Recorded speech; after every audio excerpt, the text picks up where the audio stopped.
The CBS Radio Mystery Theater presents...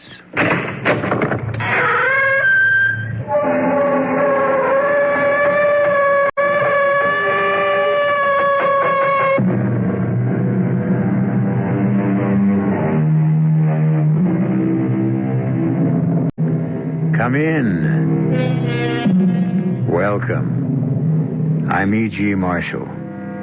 Welcome to the world of terrifying imagination, to the world of enchantment, spells, bewitchery.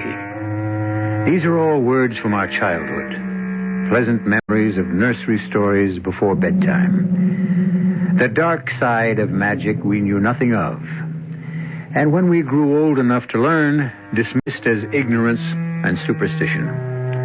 But once again in our times, incantation, exorcism, and the haunting belief in demonic possession are alive and abroad.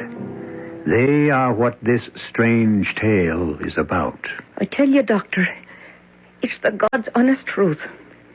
They brought the young man in on the rolling stretcher to the emergency room, and he had this big sort of dent in his head. Oh, he didn't look like he was breathing at all. There was me with me bucket and me pail trying to clean up. Just me and the young man on the stretcher and the old wino repeater we called PJ they brought in earlier, snoring and dribbling. And that's when it happened.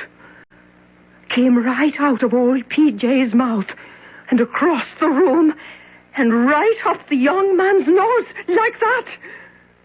With a burny, cindery smell, like the old scissor grinder stone wheel used to make. Oh, a great black cloud with red eyes in the middle and a long forked tail. Oh, I'd take an oath of it on me mother's grave. It was the devil himself.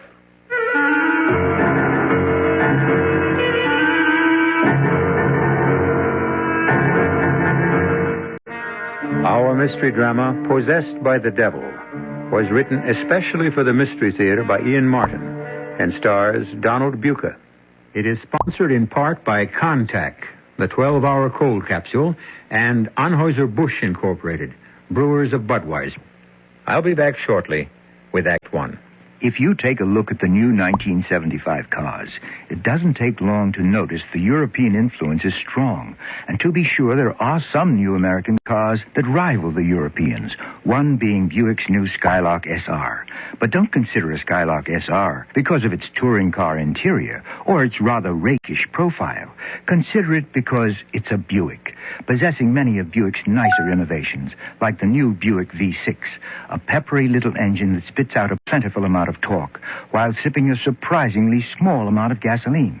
And if you wish, Skylark SR can abound with creature comforts seldom found on cars this size, with available items like Cruise Master speed control, AM/FM stereo. But you've heard enough. Now you need to see and drive a Skylark SR. And try to remember, it's not a European touring car. It's a Buick. Buick, dedicated to the free spirit in just about everyone. Who knows how to help you solve your shopping problems? Your Better Business Bureau knows. Oh, dear. All of this furniture is so beautiful. Look at this beautiful leather chair and this gorgeous oak table. And the prices are so low, I don't know which one to buy first. I'll help you, madam. But who are you? I'm the man from the Better Business Bureau. Listen carefully. New federal regulations require that furniture be properly labeled, describing what it's made of, plastic, wood, veneer, and so forth. Be sure to read the labels on the furniture. They'll help you. Oh, I see. Why, look, the label on this marble table says made of marble dust. No wonder it's cheaper. Oh, thank you for telling me. Think nothing of it, little lady. Just passing along another consumer tip from your Better Business Bureau.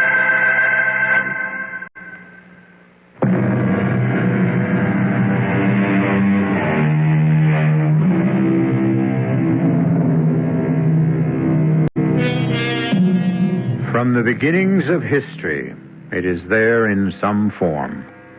Possession. The incubus who ravishes maidens while asleep. The succubus who tempts man into seduction in his dreams. The Dybbuk, that lost soul who dies before his time and is compelled to wander in space till he can steal a body to live out his allotted years. Fact? Superstition? Hallucination? Here is such a modern legend. You be the judge. Okay, Doctor, an IV set up for old Wally Wino here, glucose, and started right away. Yes, Dr. Daniels. He don't look like he's long for this world. He hasn't got a cell he hasn't drowned in alcohol. His liver is like a washboard. But I'm not sure I concur with your diagnosis, Mrs. Gideon. Still, I don't know this time. Uh-oh, another emergency. And this is supposed to be the quiet hour. Do you want me to get out for a while, Doctor? I'm near finished. No, go ahead with your cleaning. Just don't get run over by the stretcher. Put him over here, boys. Now, what have you brought me this time? Oh, you poor old souse. To the world's the word for you, all right. You've got me sympathy. With my arthritis, many's the time I've been tempted to have a go at the hard stuff myself. Oh, but thanks to sweet Mary, she's held me back. A little sacramental wine to ease me bones keeps me going. I had a few tonight, I can tell you. Oh, but there's always them breath sweeteners to take it away. I hope. Well, how's your patient, Mrs. Gideon? Oh, Doctor, I hope he's not a Catholic. The father might never make it in time. How's yours? Oh, mine's out of my league. What I need is a brain surgeon. Huh. Speak of the devil, Considine just walked past the door. Dr. Considine. Dr. Considine, sir, I've got an emergency here. Mother of heaven. And me here alone with two near corpses. I didn't see it. I couldn't have. Oh, but I did. I seen it. Oh, the good saints preserve me. Hey there, Mother. Well, where am I? Oh, in the Mercy Hospital. Oh, you shouldn't be getting up. Oh, ma'am, you're sure a different kind of nurse. Oh, I'm no nurse. I'm the cleaning woman. Oh. And you hadn't oughtn't to be sitting up. Not with that clout on the head someone's after giving you. Huh? What clout on the head? Why, that great big dent as big as a soap plate they brought you in with. What are you talking about? I'm late for the operating room already. Dr. Considine, he has a depressed skull fracture. I don't even know if he's still alive. Good Lord, what are you doing on your feet? Dr. Considine, will you help me get him back on the... Hey, hold up. Wait a minute. Look, there's nothing wrong with me. Mister, an ambulance just brought you in here with a skull fracture. You were out cold in deep shock. But there's nothing wrong. There's nothing the matter with my head. Look. Holy mother. Excuse me, Mr. Mike. Michael Damon. Oh, well, I'm Dr. Considine, Chief of Neurological Surgery here at the hospital. Would you mind sitting down on this chair for a second and letting me check you out? Oh, sure, Doc. Look, I've got to admit I don't remember how I got here to the hospital, so maybe you ought to have a look at me. Mrs. Gideon, what's the matter with you? You look like you just saw a ghost. It wasn't no ghost, sir. Dr. Daniels, get over here. Yes, sir. Would you mind casting your eagle eye over the back of this young man's head and show me one scintilla of evidence of skull fracture or concussion? Doctor, all I know is Jake Bronstein brought him in on the wagon and he had a decompressed area you could have laid your hand in. That's right, sir. I saw it myself. Someone here has been drinking. Daniels, look. If this is your idea of a joke, No, never mind. We'll discuss this later. Mr. Damon? Yes, Doctor? For your own protection as well as the hospital's, may I suggest that we take some x-rays of your head? Oh, nurse. Yes? You can let Dr. Daniels take over on the IV with the old man. And wheel Mr. Damon straight to x-ray. I want a full set of head plates. Yes, Doctor. Now, Mr. Damon, there are a couple of questions I'd like to ask you. Excuse me, sir. Dad? Mike, are you all right, son? Oh, I feel fine, Dad, except for a headache.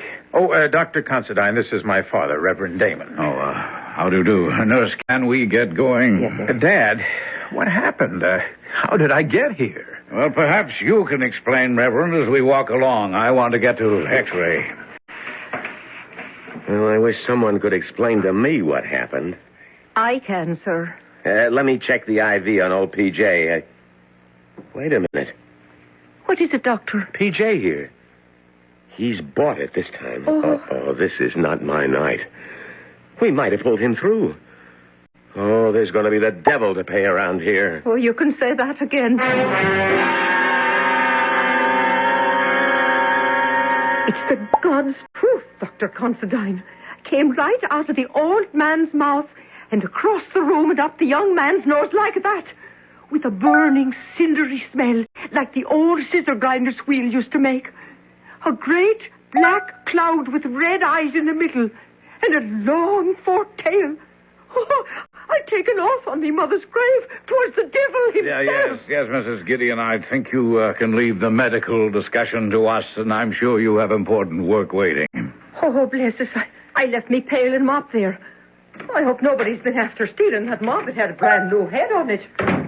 Well, at least I know now where the smell of alcohol came from. I can't blame you for that, Daniels. But I just can't accept it. In an emergency room, you concentrate on a seemingly healthy patient while you lose a really sick old man. PJ was a repeater, Doc. He's long overdue for uremic poisoning or cardiac arrest. But this young guy, Damon... Well, complete your sentence. I was just thinking... That magnificent body, physically way above par, and the injury I thought I saw... Well, would have left him a vegetable for the rest of a long life if we'd pulled him through. What injury? That depressed fracture. Most of the brain should have been injured beyond repair. You say what you thought you saw. Apparently you didn't see anything. You heard Mrs. Gideon back me up, Doctor. Come in. Oh, it's the wet plates, Doctor, from X-ray. Light up the viewing fields, Daniels, and let's have a good look.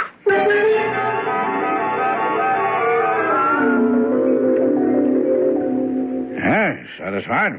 Well, sir... Oh, somebody gave him a knock on the head, all right. There's some exterior evidence of that, but of any fracture? None I can see. Well, you're the doctor of record. Shall we send him home? I see no reason not to. Okay. Now I'd better get up to OR.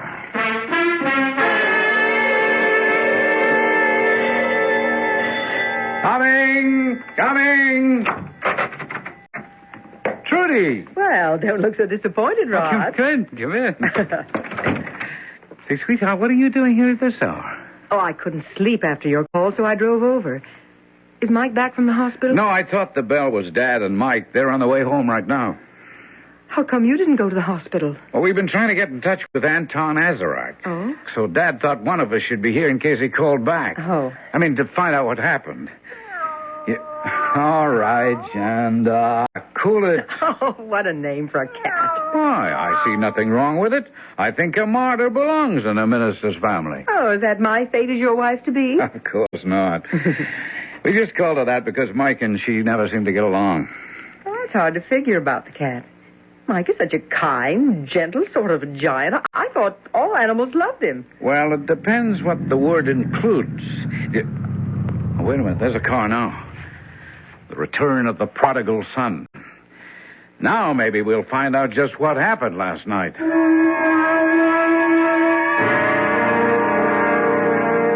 And that's honestly all I can tell any of you. You were making a fresh fire in the fireplace at 5:30 in the morning and straightened up too fast and knocked yourself cold on the underside of the mantelpiece? Well, what other explanation is there, Rod? Well, it is solid oak, and that big round ornamental sphere is a menace.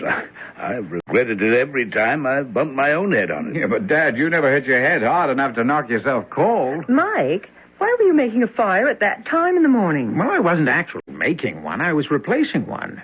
Professor Azarak was with me last night, coaching me for an exam I have coming up, and, well, he got cold. Oh, come on. It wasn't cold enough for a fire last night. Well, maybe when you went to bed, but we were up all night. And the professor's a pretty old man. What were you doing up at that hour in the morning, Dad? I really don't know. Something woke me, and I... Are you all right, Reverend Jays? Excuse me, Trudy, dear. Yes, I'm fine. I'm just recalling that moment this morning. How vivid it was. I was startled out of the depths of my sleep to wide awakeness. I had a vision of Mike surrounded by flames. It was so real, I even said a little prayer. Then I hopped out of bed, went to the window. It wasn't very dark anymore. And looking across, I could see that all the studio lights were on and the front door open. And I thought I'd better go and have a look. And when you got there, you found Mike on the floor unconscious? Yes. Lying on his face, white as a sheet, and deathly cold. Oh. Yeah, but what made you call the hospital? It's not like you to panic. Well, I realized that, but the back of his head looked as though he'd been felled by some superhuman mailed fist. It was all bent inward. I thought the hospital said Mike was all right. Oh, I am, Trudy. A clean bill of health. Nothing to worry about. My fault. It must have been an illusion, of course. Well, I think if the Inquisition is over, I'm going to make up on some sleep. Oh, the cat! I'd forgotten about her. Will you keep her in there away from me? What's the matter with him? Been a very strange night and morning, and I have a hauntingly uneasy feeling. You mean about Mike? About Mike. I hope the hospital was right to give him a clean bill of health. He doesn't seem himself at all. Not at all. Hello. Azarek? Michael. What the hell happened last night? Okay, not on the phone. I'm going to rest now. But you be sure to be here tonight.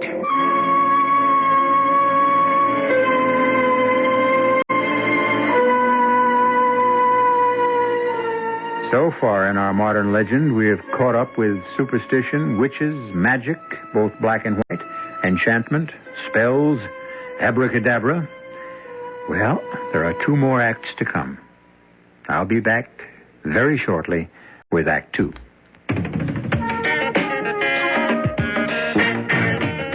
When you say Budweiser, when you say Bud, you've said a lot of things nobody else can say. When you say Bud, you've gone as far as you can go to get the very best. Yeah. When you say Bud, you tell the world you know what makes it all the way.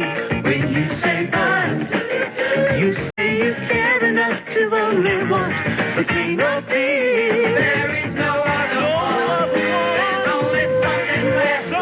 Because the king of beer is leading all the rest. When you say Budweiser, you said it all. You've said it all. Anheuser-Busch, St. Louis. Who will cope with tomorrow for a brighter new day? There's one hope for tomorrow, the children of today. Who will live to inherit all we've done?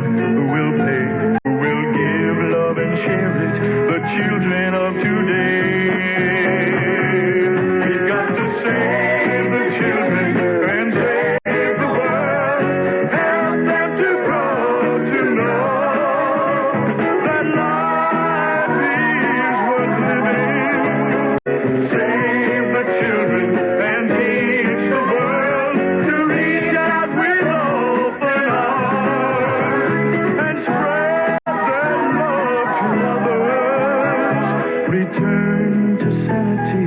You can reach out to help a child.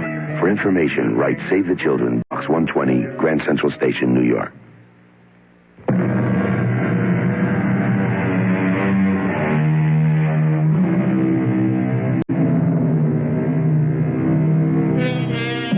A young man rushed to the hospital with a depressed fracture of the skull, which should have mangled his brain. A chronic drunken repeater back in emergency on the edge of fatal acute alcoholism, and an aging cleaning woman who thought she saw a malign spirit pass from the drunk to the young man. Now, apparently in full health, we'll be able to appraise just how healthy the young man who made his remarkable recovery is. You're right there. Professor Azarick, please come in. Must you be so formal? After last night and today, I'm taking no chances. Maybe with your superior intelligence, you have no worries about our abortive attempt at Satanism. But I have. Look, I was the victim, and since a crack on the head denied me any knowledge of what happened, I'm only hoping you can give me the straight goods. The straight goods. A peculiarly inept term for what we are engaged in, my brother in Satan. Damn it, it's not a deal in semantics, Anton. Now, what happened after I summoned up the fiend? I mean, how did you escape, and how could I have been harmed? As long as I was safe in the magic triangle within the circle. I warned you to keep your feet still. If you touch any part of the circle itself or the triangle within it, you are at the mercy of all the devils in hell. And if I'd known what I was getting into when I picked your philosophy course, I'd have quit. You made the mistake of not realizing how vulnerable your soul was as the son of a minister. All right. I'm not crying over what happened. I just want to know what it was. Now, where was I? By the fireplace, lying prostrate. The way you fell after he hit you. Who hit me? The devil you summoned. But where did he appear? Outside the circle here.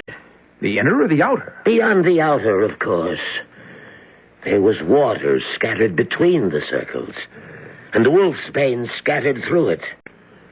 And within the circle, you had the brazier burning. Everything as you ordered it and arranged it. Yes, but... But? What went wrong? Your ego. My ego? What does that mean? You lost your head, or at least almost did. This was a simple experiment by someone who seemed a true psychic to raise a minor antichrist. The motive was strong enough to create belief, or at least the hope of belief. You wanted a familiar to procure your brother's woman for you. Beshal, you were to call forth. Why did you call on Ashtaroth, a giantess beyond your control? I don't know. Look, do I have to explain? No. Ever since you became my disciple, you told me that you have lusted after the woman your brother brought home as his bride. The only thing I've never been able to take from Rod whenever I wanted. When you finished the incantation and summoned Ashtaroth, I thought the house would come down about our ears. The earth rocked like the San Francisco quake. And suddenly she stood without the circle, a huge figure in chainmail and medieval armor. Meddler and slave, she said, how dare you summon me for your petty desires? Learn this lesson once, if not for all. Turn your face from me in shame. And as you turned, she reached out with her mailed glove and struck you on the top and back of your head. You dropped like a stone. Across the magic circles? They weren't designed for major devils. You swore no presence could cross them. Nothing but her arm and her fist. But it's 5 feet from that outer circle to the center of the triangle where I was standing. I told you the circle was for lesser demons. What happened after she struck me? The spirit disappeared. The room was clogged with smoke. I opened the door to let it out and came back to you. You had fallen almost into the fireplace. I pulled the rug back, arranged the furniture as best I could, and fled. I thought you would... Oh, I'm alive. Yes, but it's not possible. When I left you just before sunrise, you would... What witchcraft can do, it can undo. Whoever and whatever I am, I'm alive. Make no mistake about that. Goodbye, Anton. I don't need you anymore.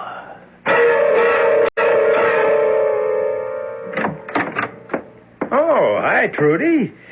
I thought you'd gone with Rod and Dad. Hello, Mike. I thought you were over in the studio. We ran out of beer. Ah, you're out of luck. Rod's bringing some home. Well, I found something more refreshing. What? You. Oh, if you'd waited just a little longer, you'd have found me anyway.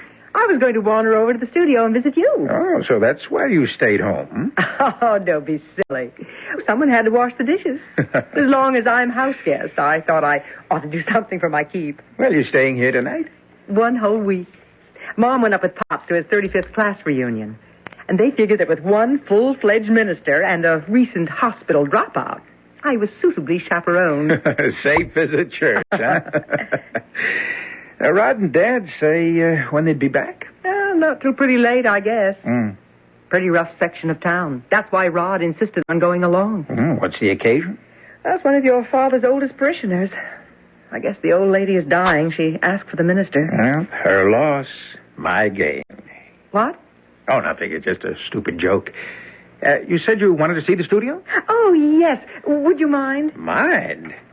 Look, I'm out of beer, but I've got some champagne that's begging to be what it is. Oh, what is it? A split. Just right for sharing. Shall we go?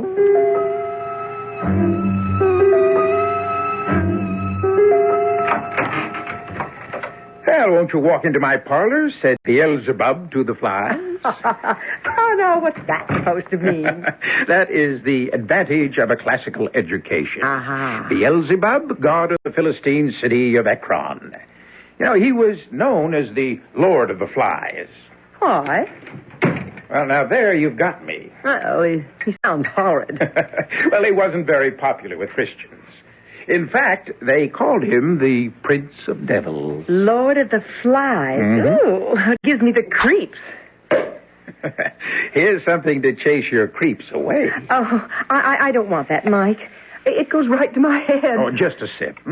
A good luck toast to sister and brother-in-law Hood. Our getting to know you party. Well, far be it from me to be a party pooper. There's nothing more cozy and reassuring than a room full of books. What's this section here? Oh, that? That's the main reason I needed Dad's particular library, since my exam was in metaphysics. The Black Arts, The World of Witches, Essentials of Demonology, The Satanic Mass. Oh, it's a strange collection for a minister. Well, it's always good to know your enemy. You know, Dad's quite an authority on the devil and his work. And you? Are you thinking of becoming a minister, Mike? Me? No. Perish the thought. No, my philosophy is too easy for that. I long ago decided that if you can't fight 'em, join 'em. I mean, can't you see how evil I am? Tempting you with spirituous beverages, coaxing you here to my lair, and now, having anesthetized my prey, making ready to spring. I don't think you're being very funny, Mike. Oh, is this where you hit your head? Oh, yes, so they say. No, I wasn't being altogether funny. What do you mean? Trudy, have you any idea how jealous I am of my older brother? Of Rod? Why? A month ago, or whenever it was, they turned up with you. My first thought was, why couldn't I find something like that? That's very flattering, Mike. But you're a little young for the big step. Not so young as you think. Perhaps. I don't care what you and Rod have been to each other. It was me you wanted. Still want. Only you're afraid of breaking your word. This is a joke. It's no joke. Mike, let go of me. You wanted me from the moment you laid eyes on me, just as I have you. Oh, you've been reading too many naughty books. Don't laugh. There's nothing funny about this. No, not really. Offensive. You're afraid of me. Don't be silly. Afraid of yourself. Now that really is the last straw. Test it. Fasten your mouth to mine. Wind yourself about me. Try forbidden love, and it will never let you go. No, Mike, let me go. You're hurting me. Oh, that's Rod home with your father. If you won't let me go, I'll scream. What are you going to tell them? Nothing. Nothing. I wouldn't want them to know what a pig you are. I think that blow on the head must have done more damage than you think. Mike, you better see a psychiatrist. Hi, Rod. Dad. Well, we didn't expect you. Esther, by Lucifer, I'll have you yet. Cowering at my feet like a slave. To use you once and destroy you. As I shall use your surrogate tonight. Whoever she may be.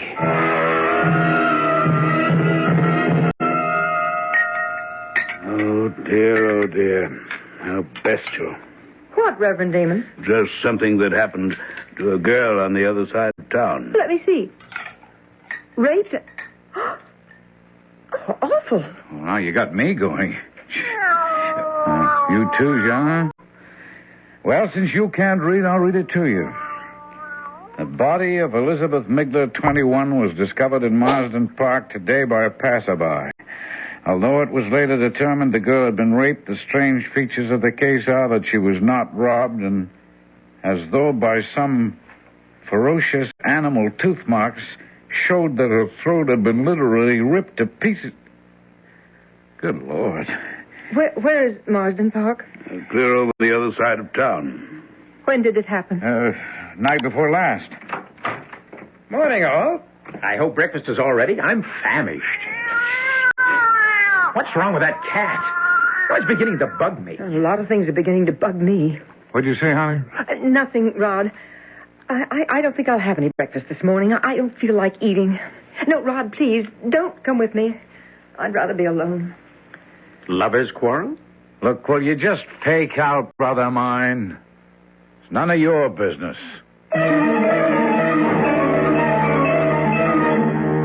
For Trudy's sake, for everyone's sake, would that it were. But unfortunately, we know better. Or do we? The crime happened miles away, and the devil that may possess Mike is there only on the evidence of a tipsy charwoman. Who summons the devil never calls for him in vain, and once met, few are lucky to get rid of him again. I'll return shortly with Act 3. Give your hand to a friend. Give your heart to your love. But give your cold to contract. The sooner the better. The common cold is a rotten thing. You miss so much. Sneezing, drips, and congestion can drag you down. Then, ask yourself the contact question. 6 or 3 or 1? You'd need 6 cold tablets, 2 every 4 hours, or 3 ounces of Cold's liquid, 1 every 4 hours, or just 1 contact for up to 12 hours continuous relief of those symptoms. That's daytime, then nighttime relief. Both the others have things for aches and fever, and the liquid, something for coughs. Not found in Contact 600 Tiny Time pills. Give your cold to contact. 6 or 3 or 1. Take Contact. Only as directed.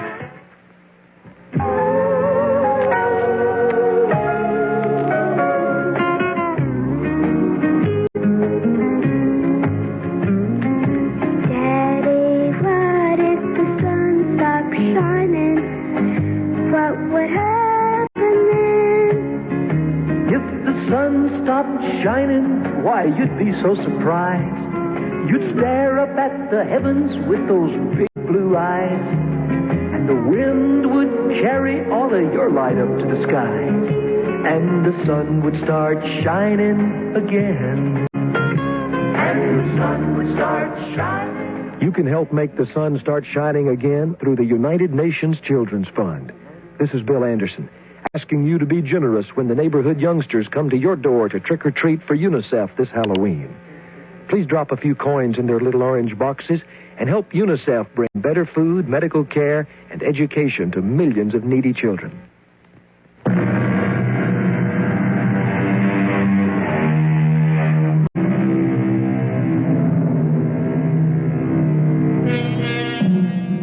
the kitchen of the Damon house, Rod glares angrily at his brother, who shrugs it off and goes to the refrigerator for orange juice.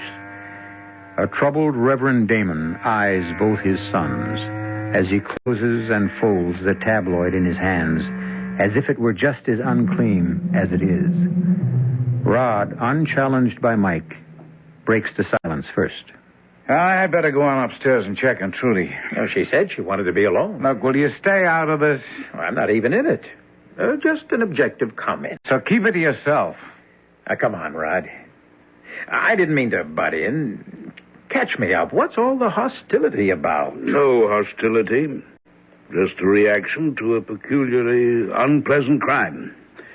I think I'll go up and apologize to Trudy for spoiling everyone's breakfast. That's a good idea, Dad. If I can leave you two alone. Well, I have no quarrel with anyone. No, forget it, Dad. I just got upset over Trudy. I shouldn't have jumped on Mike.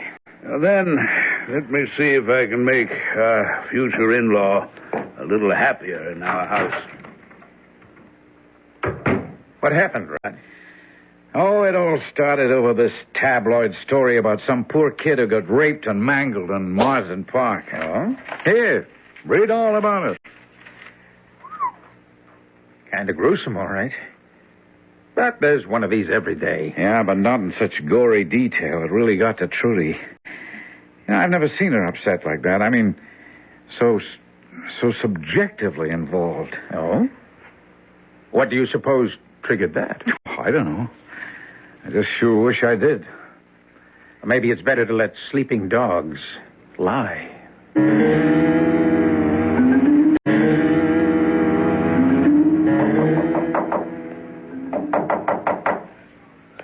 is it? Your future father-in-law. May I come in for a minute? Just a sec. The door's locked. Come on in, Reverend Damon. Feeling any better? Oh, not really. Oh, I should be ashamed of myself reading that yellow sheet. I like to think it helps keep my sense of balance, but maybe I'm just a seeker of vicarious excitement. Like that rather complete collection on Satanism and the occult that you have in your studio? Ah, you noticed that, did you? Night before last, when I was over there with Mike while you and Rod had gone to see your old parishioner who was dying. Did she? As a matter of fact, no. She made a remarkable recovery. Oh, really? Well, you look so sort of worried when you came home. I thought she... I was worried about you, Trudy. And Mike. Why? You, because I knew you were upset about something.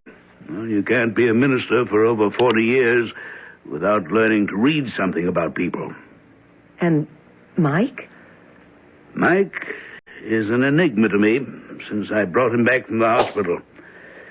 A rather terrifying thought to realize I've lost contact with my own son.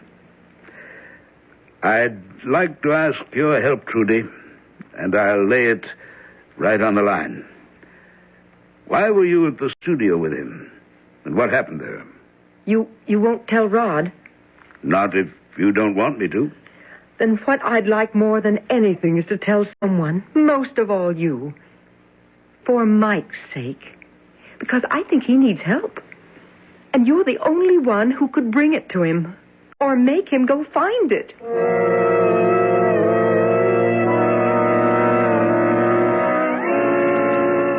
Well, Reverend Damon, this is a pleasure. I'm on my way to a class. Can we talk as we cross campus? Yes. Just, what is the name of your course that Mike is taking? Philosophy. Perhaps more specifically, metaphysics. Rather freewheeling. I mean, it's advanced, and we spend more time on the perimeters than we do on the core subjects.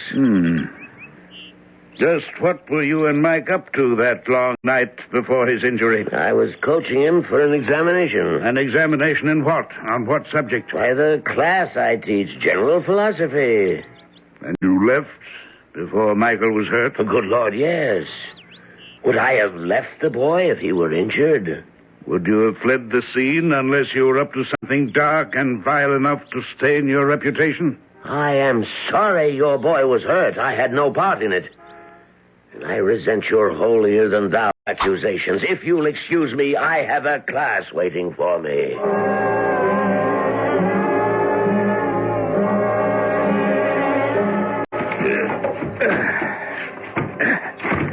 And now for the rug. There. That does it. Oh, my dear Lord. Just what I was afraid of. What are you afraid of, Dad?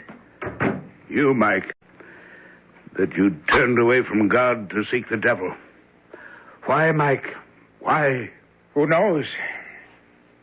Well, what shall I tell you, That life's a drag. It has no purpose, no goals, no triumphs that aren't tarnished. That there's no good in man. Nothing but pettiness and meanness and me first and the devil take the hindmost. That's not what I brought you up to believe. No one blames you, Dad. But Trudy was the last straw. That Rod could find the woman he wanted, and she could turn out to be the one that I need. So I chose his worship. And here we built my altar. Don't desecrate that name. The altar belongs to God. This altar belongs to Satan. See the circle traced in vermilion paint? Exactly 9 feet wide, an 8-foot charcoal one within. Light the votive candles, burn the incense, let the mass begin. Mike, what are you doing? I won't tolerate this sacrilege. You can no more move than the woman I desire can resist my power. I am the way. I am the darkness. I am the truth. Lord of the universe, whom the winds fear. I am he whose mouth ever flameth. You answer me. Thee I invoke, the bornless one that did create the darkness and the light. Thee I command to serve me and send me the woman I desire. Trudy, don't come in here. But the rain. What's going on here? Rod, it's your brother. He's gone mad. Spawn of the outer world, stay back, stay back. Or I will smite thee when thou standest. Leave except the woman who is mine. Dad, what's going on? Look out. He's going for Trudy. Now, look. He hasn't died. Would you murder your own brother? Okay, that's enough fooling around. Don't you know I could always take you? Oh, Rod, I hope you haven't hurt him too much. Oh, don't worry, baby. He always had a glass jaw.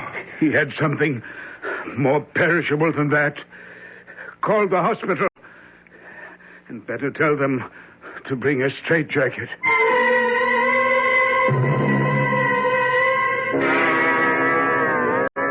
The top of the night to you, Mrs. Gideon. And what's that wee bottle in the paper bag? A little poteen? Nothing of the sort, Dr. Smartaddick. That's a noggin of holy water blessed by me own Monsignor, which I carry with me when I come near this place ever since 3 days ago. What happened to old P.J.? Did anyone ever turn up to claim him? No. Oh, by the way, while we're on the gossip column, guess who's back in the hospital? Oh, not the other one. Mm-hmm, the same. Lying in the emergency room under a deep sedation in a straitjacket. Oh, what did they bring him back here for? That's what Dr. Considine and his father, the Reverend Damon, are discussing now in the prep room. Well, if you're going to swab out the emergency, you'd better get at it fast. Well, I'll tell you something, Doctor. If I'm to be there and alone with that devil, you'll never see emergency this clean again. For I'm adding the Monsignor's holy water to me pail right now, just in case. Of course, we'll run every neurological test in the book on him under the circumstances, Reverend Damon. I'm not sure it will do any good. I'm afraid the trouble is psychiatric. Well, it has to be one or the other, unless we're to accept Mrs. Gideon's diagnosis of possession. Mrs. Gideon? Oh, I remember now. She was one of the people, like the intern, who remembered that they thought they saw considerable skull compression. Which never existed, believe me. Just an illusion like Mrs. Gideon's.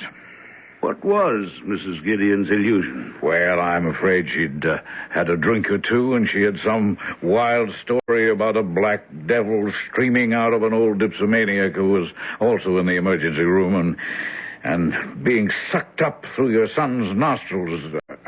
I'm really even embarrassed to mention such nonsense. Come in. Excuse me, Dr. Considine, but the patient is coming too. Mr. Damon? Yes, sir. He's still in the straitjacket. I think, Reverend, if you don't mind, until we see what state he's in. I don't mind. You might as well both know that the police are by now well aware that my son was responsible for the violent death of a young woman the night before last while under the possession of whatever devils or devil owns him. Shall we go? By Nergal and Tammuz and Belphegor, no one can hem me in. I am Belial, Lord of the Flies, and your bonds cannot hold me. Good Lord, he's out of the straitjacket. I'll get help. What's going on here, Mrs. Gideon? Oh, the Lord preserve us. It's the devil incarnate. Oh, stay away from him, Doctor. He'll burn you to a crisp with his fiery breath. All of you, stay away from him. Leave him to me.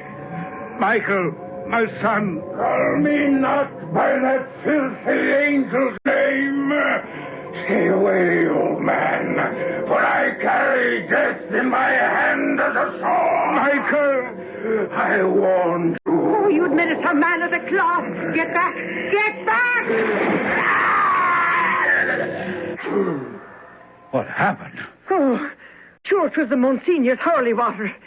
'Tis as strong as life. Michael, no. All right, boys. All right, Daniels, you're too late. What?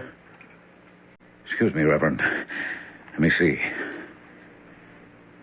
Daniels, come here. Yes, sir?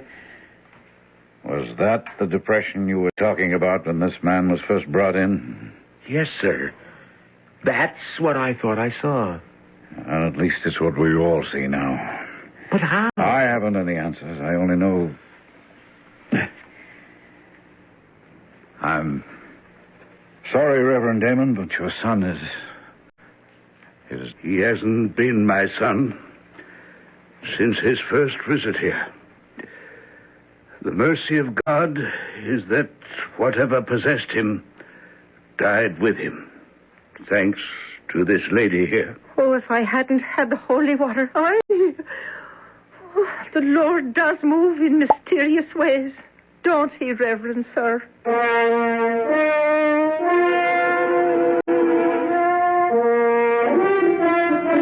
In mysterious ways and kind ones. What a field day the Reverend Damon's tabloids might have had if Michael had ever come to trial for the death of that poor innocent girl. Innocent.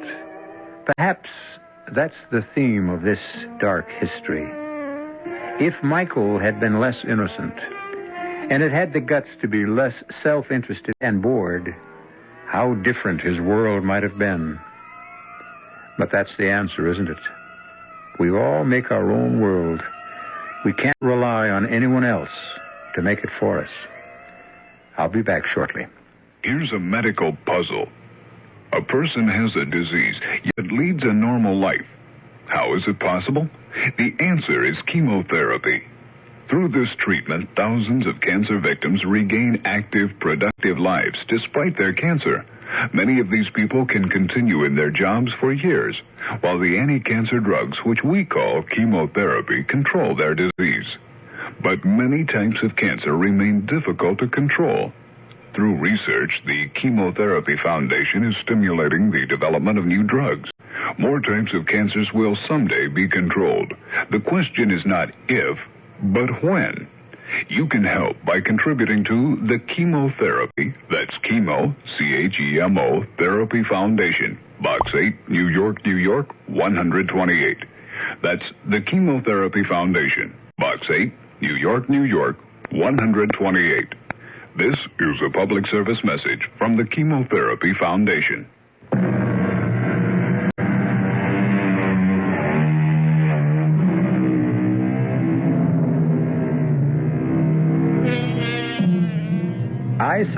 suppose I should resist the impulse, but I have to admit I can't. It's one of the rewards for being host, particularly with guests who can't answer back, at least directly. So just for once, a homily. Reach out and find life. Take it and make the most of it. For if nothing else, our story proves to the hilt the oldest of adages. If you don't, the devil finds work for idle hands to do. Our cast included Donald Buca, Joan Shea, Ian Martin, Guy Sorrell, and Leon Janney. The entire production was under the direction of Hyman Brown. Now, a preview of our next tale. No trouble, though. He went numb pretty fast. I thought he would. He wanted me to give you a message, but then he couldn't remember what it was. And he thinks you're some kind of a warden. Poor man. You know, Mr. Z, I didn't much like it inside that room. You knew you were coming out. Who ever dreamed up the black room anyway? I've no idea. Somebody must have. There's always been a black room, far as I know. Hell of a place. Yes. How long will he last, you think? Matter of days. Weeks, possibly. Then what? He'll go mad. Or die. Wonder what he's doing now. Oh, counting by twos, then by threes, then by fours. Anything to keep from thinking. That's what they all do. Radio Mystery Theater was sponsored in part by Buick Motor Division. This is E.G. Marshall inviting you to return to our Mystery Theater for another adventure in the macabre. Until next time, pleasant dreams.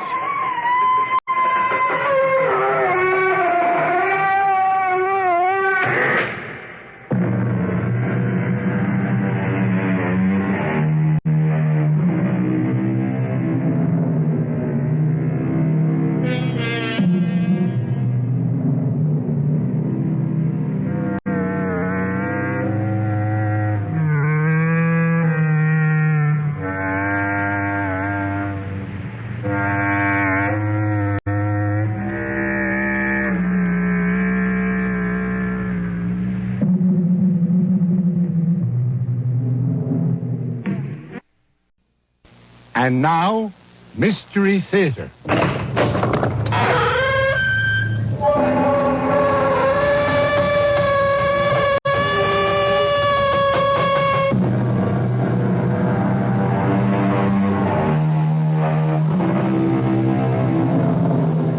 Come in. Welcome. I'm E.G. Marshall.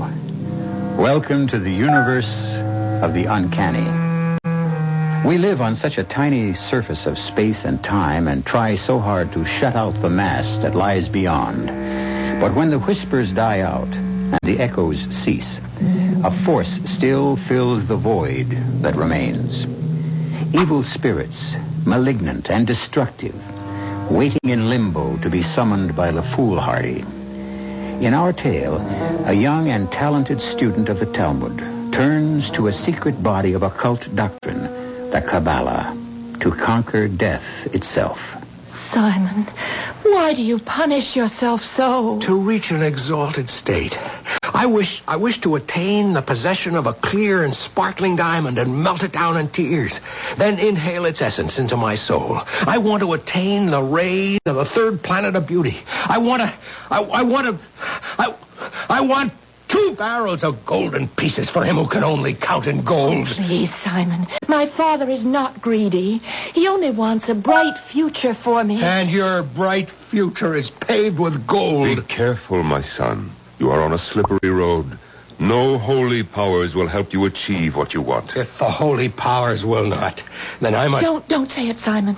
You terrify me. Then I must find my way along another path.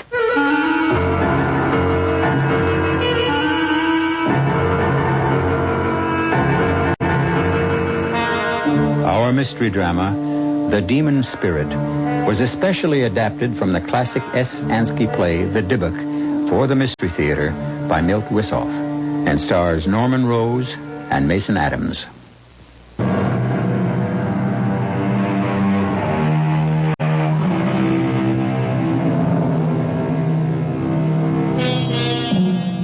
Black magic is rooted in the darkest corners of our mind and emerges only when we feel the insatiable need for power, money, love, any desire that becomes obsessive when withheld.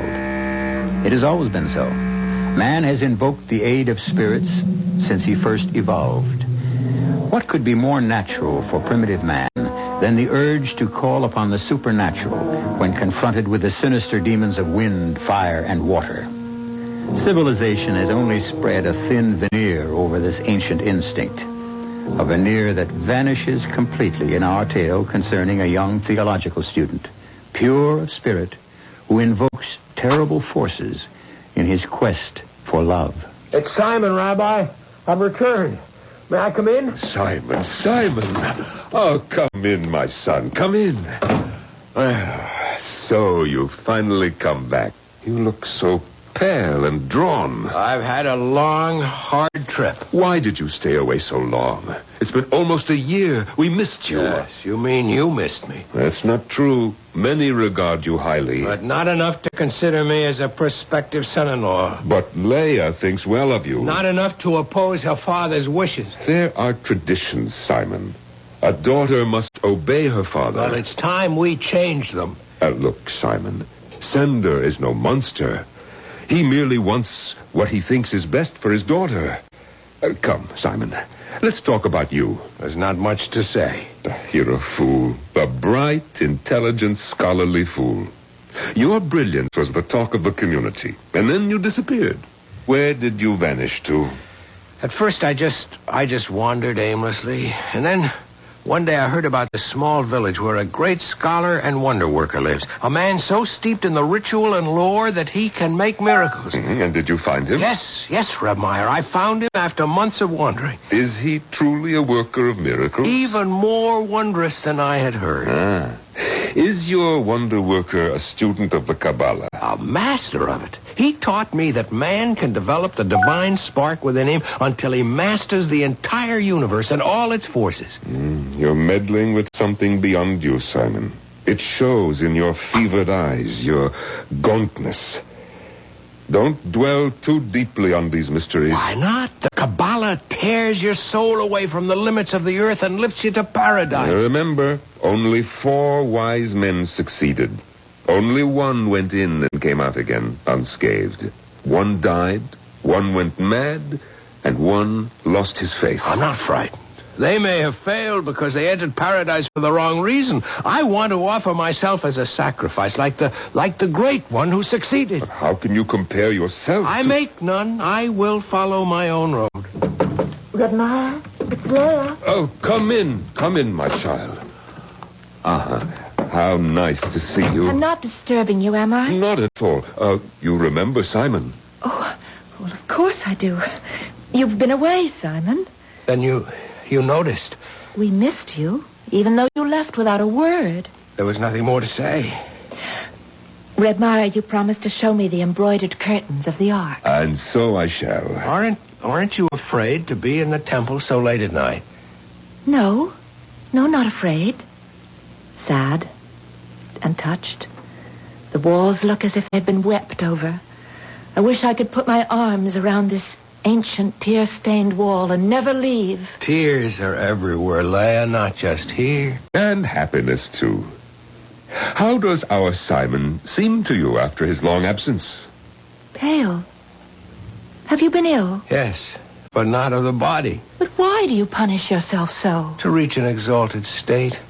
I wish to attain the possession of a clear and sparkling diamond and melt it in my tears. Then inhale its essence into my soul.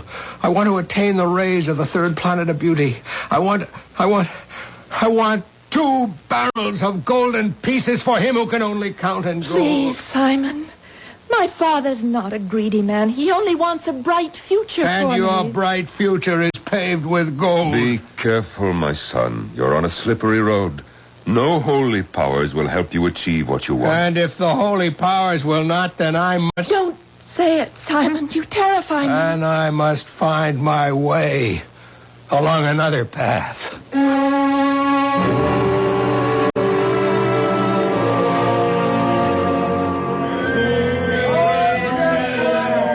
Reb Meyer! Reb Meyer! Ah, good day to you, Sender.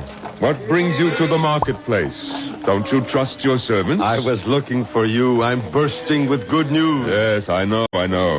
How could you? I've just... In a closed community, nothing stays secret very long. Congratulations. Who is this paragon you've betrothed your daughter to? A fine young man, completely worthy of becoming part of my family. I was curious.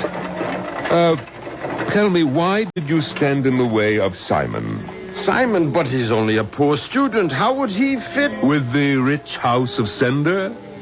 He loves Leia, and I'm sure that she loves him. She will love her bridegroom as well, I assure you. How can you guarantee what you cannot control? A heart is not a machine. I know my daughter.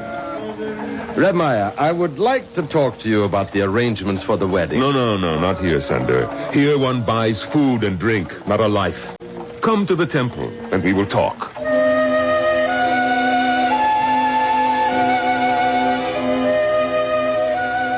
Simon, I have some food for you.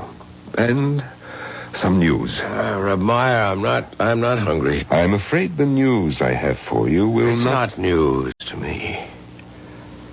I was there with you at the market. I was there in spirit. I heard everything. Reb Meyer! Lord's name, open the door! Let her in, Simon, before she tears the walls down. Help me with your prayers. Intercede for my daughter, the forlorn widow who is at death's door.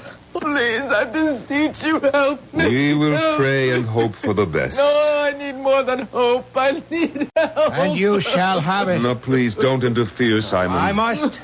Now, take this diagram I've drawn, mark it out around your daughter's bed, the circle completely around, and the six-pointed star with a point toward her head. Slaughter a young fowl and touch her forehead with its freshly drawn blood.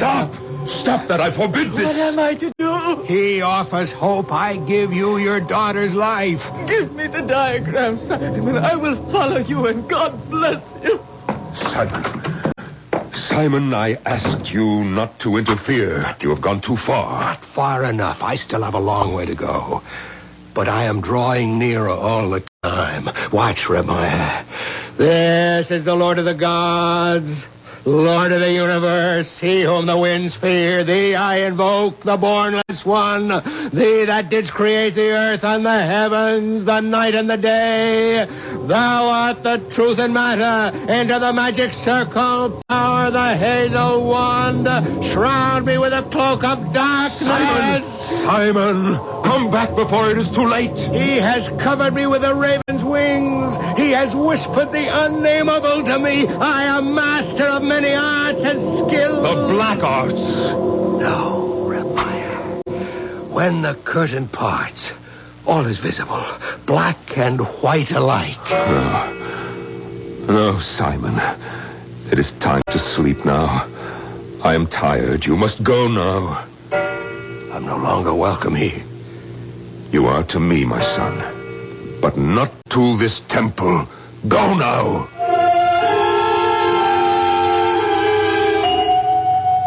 I'm here, Reb Meyer, to discuss the arrangements. Sender, you are certain that you want to go through with the marriage? As certain as I've been of anything in my life. Sender, I have something to show you. Look at this object in my hand. Why, it's a golden amulet. Don't you recognize it? It looks like the one I presented to you on your birthday. But it cannot be. Why not? Because that was not gold, Reb Meyer. But it is the same amulet, Sender. Sender, I have worked a miracle. Something many men have tried to do all of their lives. I have turned base metal into gold. I don't believe it. But it's true. Give me any object and I will convert it to gold for you. Think of it. I can make you rich beyond your wildest dreams. I couldn't allow you. Please, Sender, take my offer. Please. All I want is Leia's hand in return. Impossible. I have given my word. Weigh your word against gold, No, Sender. I must weigh it against my daughter's happiness. And that is my concern above all. Thank you, Simon. I bear you no ill feelings, but my daughter will be married as soon as Reb Meyer can make the arrangements. How can that be, Reb Meyer? I've done everything. The fasting. I've worked with the word, the spells, the symbols, all in vain. What will be, Simon. Stay with me now. But what remains for me? What is there I can still do? Black Rider, fling back your hood. Demon and Master, show me the way. I see. Thank you, the secret is revealed. I see you now. I see him, and I see... Oh, Simon, what is it? I have won. Ramaya, I have won. The bride is mine.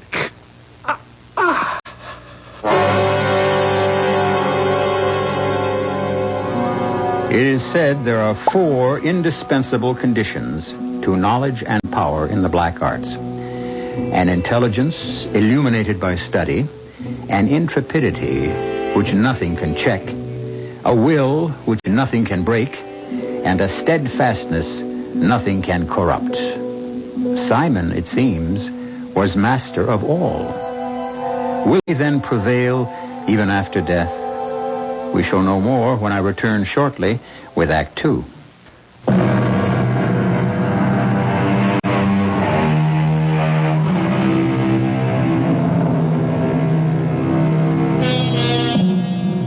How can we explain the strength of superstition? Shall we ascribe it to the primitive, the ignorant? Then how can we explain the fact that British witch covens celebrated All Hallows Eve before tremendous crowds with rites involving the magic circle, the magic knife, weird incantations, and all the other trappings of the occult? Many believe the origin and development of superstition are rooted in fact, that it exists and makes itself known to us. Perhaps we can shed some light on the subject. Red Meyer, it's so hard for me to believe that he's gone. He is, my child. He's buried there. Poor Simon. Everything he did with such intensity. He studied longer, prayed harder than any of my pupils. And his love? Was deeper than most. He died for it. I had a dream that I was wandering in the meadow when a storm arose, and I hid in a small hut until the rain stopped. It was very early morning, and the vapors rose over the fields. And as they swirled, they took shape. Red Meyer, it was Simon that appeared in my dream. He called to me, but I couldn't hear. And then he beckoned to me to follow him. But when I did, I awoke. It was a dream. Nothing more. We must leave here at once. Answer me, Red Meyer. Is Simon stronger than death? Is he still here? No, Leia. He is. You must remember that. He is, and he will never come to life again. And you must live, my child. You must live with the living. Come now, let us go. I thought I heard him so clearly. We'll meet again, my bride. My beautiful Leia. No one can take you from me now.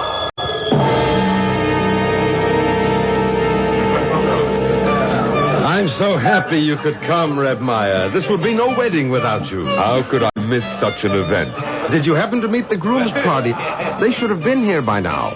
The bridegroom will arrive on time. That's not what you need worry about. What do you mean? Nothing, Sander. I meant nothing. Return to your festivities. So I shall. Everyone! Everyone into the house! house. There are silver coins waiting for all of you there. Red Maya, please stay with Leia until I return. I will be here. Leia, child, you're white as a sheet. Did they tire you with the dancing? Well, it was all so violent. My head swam. I grew faint, and then someone lifted me high in the air and carried me far, far away. Perhaps you should rest a while. I'll wait outside. No, Redmeyer. Stay. Don't think about demons and evil spirits. Go, Leia. Change your dress. The dancers have stained it. Freshen your beauty and prepare to meet your bridegroom. No, not yet. Will you come with me in the cemetery? Why? To visit my mother. She died when I was still so young. I want to invite her to join my father in leading me to the wedding canopy. And afterward, she will dance with me. No, Leia, I forbid it. But it's the custom, Redmeyer. Customs are not rigid, my child. You will not dwell with it, but with the living. Then I will invite her from here. Beloved mother, I invite you to my wedding. Come and stand near me under the canopy.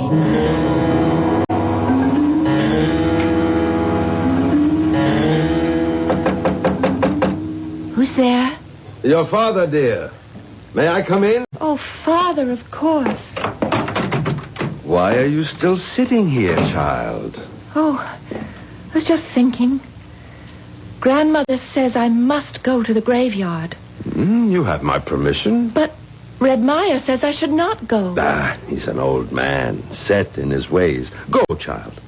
Go to your mother and shed your tears. May I invite her to the wedding? Of course. And your grandfather as well. And I would also like to invite someone who is not related. It is forbidden. If you invite a stranger, the other may take offense. He's not a stranger. In our house, he was like one of us. I think I hear... Yes, it is the wedding party. Your bridegroom, Menashe, he's arrived at last. But, Father, I want to Not now, Leia. I must meet the wedding party. Hello, wait there. I'm coming. Welcome, Menashe. How was the trip? Oh, we had a hard and bitter journey. We lost the road and wandered about the fields for a long time. Menashe, you're shivering. Are you cold? Yes, I felt this chill since I approached your town. Penetrates the marrow of my bones and fills me with an uncertain and unknown dread. What is it you fear? I don't know. Come, let's have a drink on your safe arrival. It will warm you and drive away the demons. Who is it? Open the door, Sender. What is she? What's happened? What is it, Redmeyer? It's Leia. Bring her in. What? Put her on the couch. My baby. What has happened? You can go now, all of you. What is it, Redmeyer? My God, is she... No. She's in a coma. How still she is. How lovely. How did this happen? She went to the grave despite my warning and wept. And then suddenly she started to talk incoherently.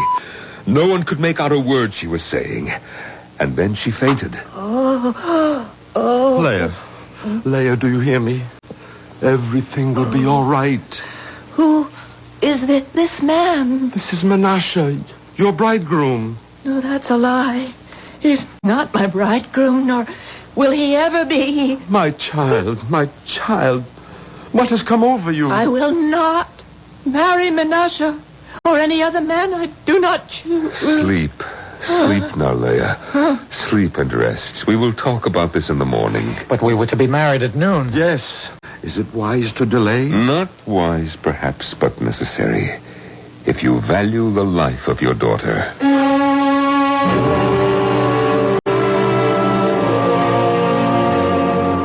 Where is the physician? He had to leave. There was no point in keeping him any longer. Did you do as I told you? Yes, I summoned the wise man of Bratislav. He will come, but it will be days before he's here.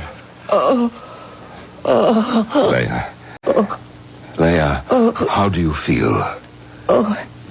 Tired. I'm so tired. Where am I? Where you have always been. In your home.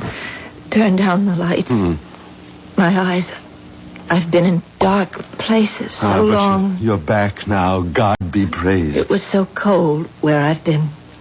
You'll feel better now that you're with us again. I feel nothing, Father. Empty. Everything is so empty. I must go back again. Try to get out of bed, child. I have no place here. What's happening, Rebmeyer? Her voice. Leia, open your eyes. I cannot stay. I cannot stay. Wake up, child. Listen to your father. You are not my father. You are not any part of me. Burning sulfur. I'm filled with the smell of burning. Leia, in the name of God, Leia, come back.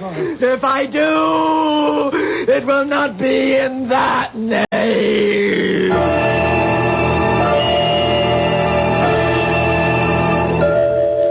2 days, Rebmeyer. 2 days she lies there. And still no sign of the wise man. He will come, Sender. Be patient. Be patient? How can I? She was all I lived for. I have no patience either, Rebmeyer.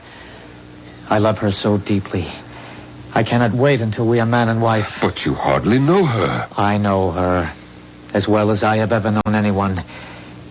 She is dear to me. What more can I say? Open the door, Menashe. A good day to you, Reb Nissen. And a good day to you, Rebmeyer. Thank God you've come. We've waited so eagerly. That's not an easy journey from Bratislav, you know. You know. Can I offer you something? No. I wish to examine your daughter first. Oh, poor child. She hardly seems more than that. How long has she had that mark on her cheek? I have never noticed it. It seems more like a shadow. Yes. A dark shadow. I've seen it before. I will try to rouse her.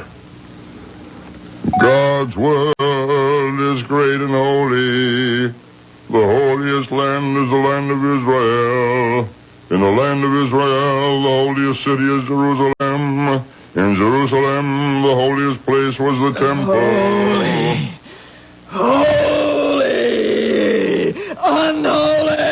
Unholy and sacrilegious. Evil is the whole. Where have you come from, Spirit? I have risen from repose to bring an end to all this. Who are you? I am Leia, daughter of Sender, beloved of Simon. Beloved of Menashe. Be quiet, Menashe. Do not interfere. Rest easy, Spirit. Hear me out. At the edge of the world stands a tall mountain, and on the mountain lies a great rock, and from the rock flows a clear spring. At the other edge of the world is its heart, and it gazes at the cool spring, and cannot have its fill of looking, but it cannot take the slightest step toward the spring. But I can't. You are awake, my child. Have I been sleeping? Yes, you have for several days. I feel so tired. I'm so tired. Is she all right? Yes, she sleeps naturally now. Oh, thank you, Reb Nissen. When she awakes, can we have the wedding ceremony? We must wait and see, Menashe. No, Rebmeyer. We must not wait. We must try the wedding as soon as possible. There is no time to lose. Help me, Father. I feel so weak. Of course, my darling. I should have known. Here, take my arm. Stand by me, Mother. It is such a difficult way for me. She is here with you, as are all who love you. Friends, it's time for the ceremony. There's your Menashe. Look at him. So tall, so handsome. Quicker, Father. We must hurry. As we stand under this canopy... I will not stand under it. Come, closer, Leia. No, come under the canopy. I will not. Sender, usher her under. Ready the candles for the sleeping to wake till they are burnt down and spent. This is our final song until we return where we belong. Be still, my child. In the name of the King, our Lord, be still. Count the steps carefully, for this place is chosen ground. 7 times we turn around within the magic circle. 7 times we turn about. Malasha, do you take this woman to be your wife? With all my heart. Leia, do you take this man for your husband? Never! Leia! Never! He is not my bridegroom! Red Meyer, continue. Never! Holy bridegroom, protect me! Holy bridegroom, save me from this! I call upon you! Save me! Red Meyer, pronounce them man and wife. Red Meyer, you will never pronounce them man and wife. They do not belong with each other. Simon, is that you? Aye. It is Simon Redmeyer, come back for my destined bride, and I will never leave her again. You must not do this, Simon. Simon, what is happening here? Yes, Simon, my greedy friend. Simon, you murderer. You killed me, but you could not kill our love. Rednisson, my daughter. She's gone mad. No, Sender, not mad. She has been possessed by a Dibuk. An evil spirit has control over her.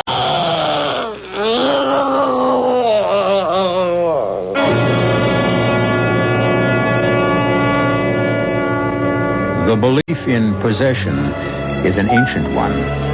From the earliest times, men have been fascinated with the possibility that our earthly shell can be taken over by an alien form. And the horror of it haunts us, even today. How does a body become possessed? And how can we exorcise it? We shall find out when I return shortly with Act 3.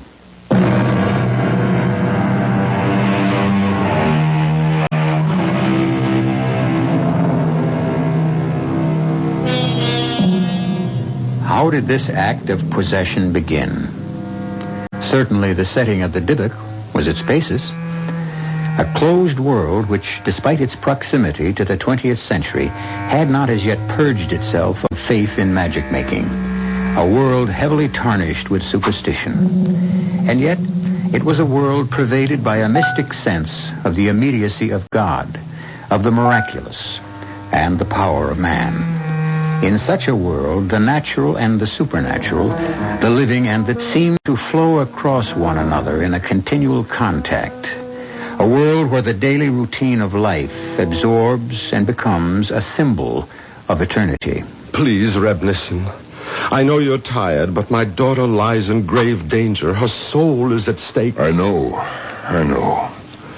The misery and anguish of the world reach out to me. Every plea pierces me as a needle, and I have no more strength. I can go no further. Rabbi, you cannot desert me in my hour of need. Help me. Save my child. If I can. Now, the Dibuk. You knew him well. He ate at my house regularly until he left one day. When he returned to our town, he was meddling with the Kabbalah and came to grief. By what powers? They say by evil spirits.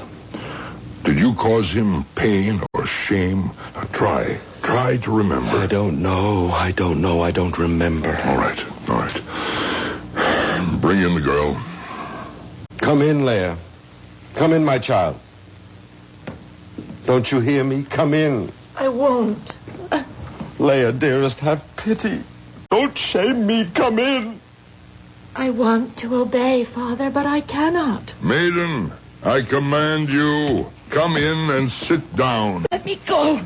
I refuse. Dibuk, I command you to say, why did you enter the body of this maiden? I am her destined bride. Our holy Torah forbids that you abide among the living. I am not dead. You are departed from our world. You are forbidden to return until the great ram's horn is heard. Therefore, I command you to leave the body of this girl. Listen, I know how powerful you are, how invincible.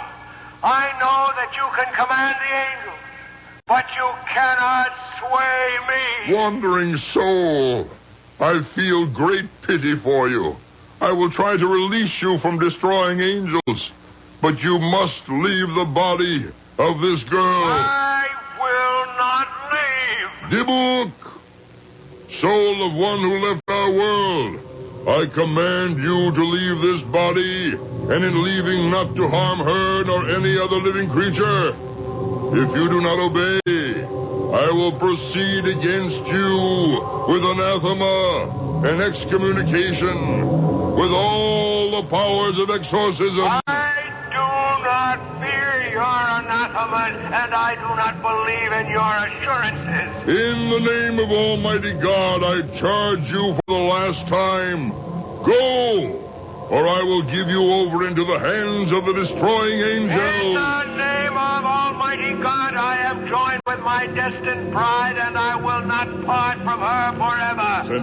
Sender, have white robes brought. Bring 7 ram's horns, 7 black candles. Then take from the holy ark the 7 sacred scrolls. Wait, Rebnison, do you believe in justice? In justice and in truth. Then I demand that Sender be brought before a rabbinical court. I demand a trial. On what charges? I charge Sender with spilling my blood. I am the son of Abraham ben Rivka. I bring charges of an obligation that Sender had to my father, which he did not fulfill. In that case, I will postpone the exorcism until tomorrow noon. Sender, do you remember the Dybbuk's father, Abraham? But these many years. Know then that you will be summoned to trial to answer his charges. Heaven help me. What does he want of me? What should I do? You must accept the summons. I will do as you say. Send for the bridegroom Menashe. He must be at the trial as well. When the Dybbuk leaves, the marriage will take place. Almighty God, help me to find peace.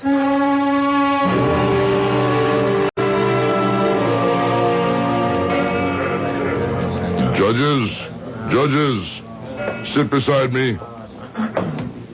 We can begin the trial. I call upon Sender. I am here, Rebnison. Will you accept the verdict of this court? Yes. Will you carry out our decision? I will. Sender, Abraham claims that in your youth, you were students, that your souls were bound together in loyal friendship. You were both married in the same week, and each of you pledged that if his wife should conceive and bear a child, the one a boy, the other a girl, the children should wed. Yes, it was so. He died soon after, but you grew rich and Abraham's son was poor. You turned your gaze from him and sought other matches for your daughter among families of wealth and station. Abraham saw how his son was plunged into despair and went wandering, seeking new ways. And the powers of blackness spread their nets for him and captured him. Sender, did you hear the charges? What do you have to say in your defense? I have no words for my defense. None. But I beg my old comrade to spare my child. For I did nothing out of ill will, I swear to you, Abraham. After you departed, I did not know what happened to your wife. She left our village for the home of her people.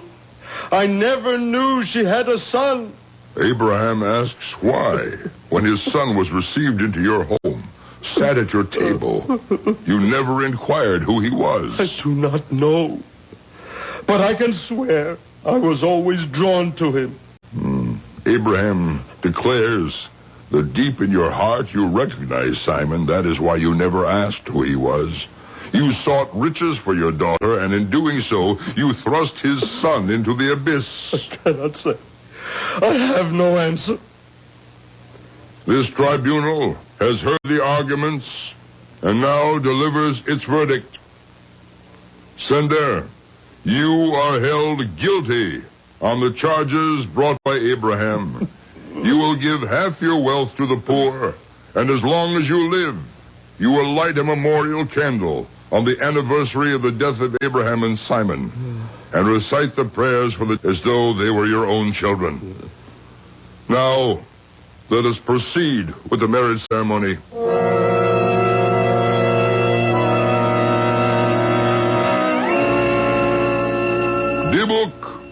Dybbuk, in the name of this holy congregation and the great Sanhedrin of Jerusalem, I command you for the last time to depart. I will not leave. Members of the congregation, don your robes. Sender, distribute the 7 horns and the 7 scrolls. Yes. Stubborn spirit, since you are not humble unto our command, I give you over into the power of the higher spirits to expel you by force. Blow the ram's horns. Let me go. Do not drag me. I will not. I cannot leave. Since the higher powers cannot conquer you, I will give you over into the middle powers that are neither good nor evil. Let them, by whatever cruel means at their disposal, tear you out. Sound the horns. Angels and hosts, help me. And I declare you excommunicated from all of Israel by the sentence of the angels, by the decree of the saints. We anathemize, cut off, and curse you. The Lord blot out his name under heaven and set him apart for destruction. Sound the horns.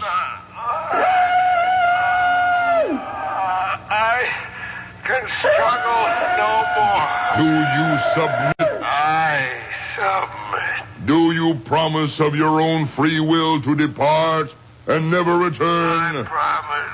Recite the prayer of the me. My appointed time runs out. Say Kaddish for his soul.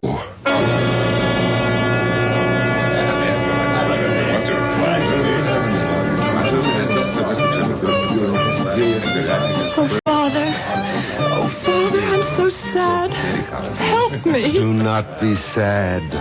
Let your heart be light, and may holy cherubim cradle you in their wings. Do you hear? They're going to dance around the holy grave so that my mother may rejoice. Do not tremble, child. Do not be afraid. You are guarded by 60 giants with drawn swords. Our holy patriarchs protect you from evil. Simon. I hear your voice, but I cannot see you. A forbidden circle rings you round. Your voice sounds as sweet as the weeping of a violin on a silent night. Oh, who are you? I have forgotten. Only in your thoughts can I remember myself. I remember now. My heart was drawn to you as a bright star. On silent nights, I have shed sweet tears. And always in my dreams, I saw... Was it you? It was. Yes, I remember. Your hair was soft and it glistened as though with tears.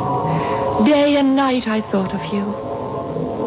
Return to me, my bridegroom, my husband.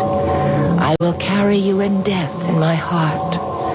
And in my dreams we will rock our unborn babes. We will sew them clothes and sing them lullabies. The wedding procession has started, Leia. We must go. They come to lead me to the canopy with a stranger. Come to me, my bridegroom. Oh, I see you. A light upon the wall. The barrier is broken. Come to me. I am coming. A great light flows about me. I am joined with you, my destined bridegroom.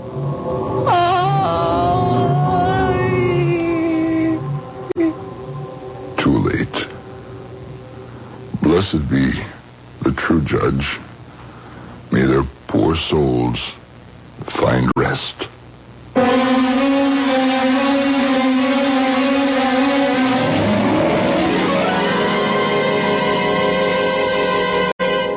And so the demon bridegroom and his bride are joined until the Great Awakening. A small gravestone marks the place where Leah, daughter of Sender, is interred. But none of the villagers in the closed world believe it is her final resting place. Steeped in superstition, they cast an eye over the shoulder when they pass the grave. I'll be back shortly.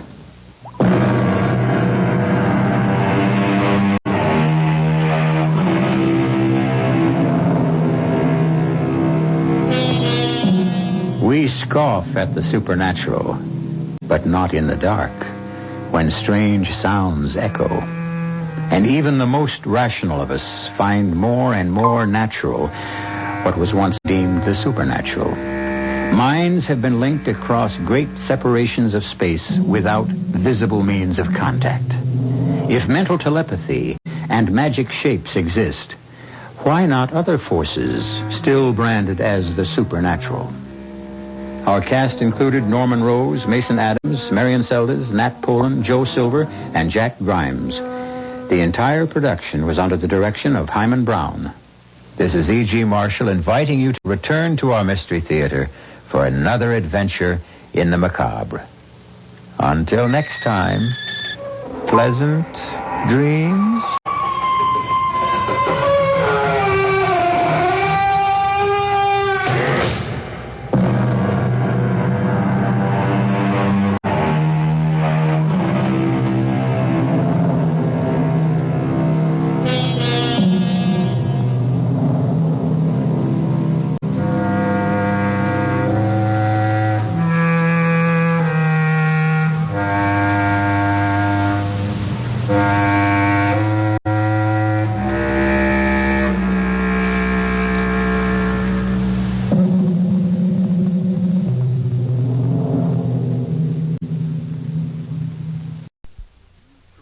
Your news and sports radio network.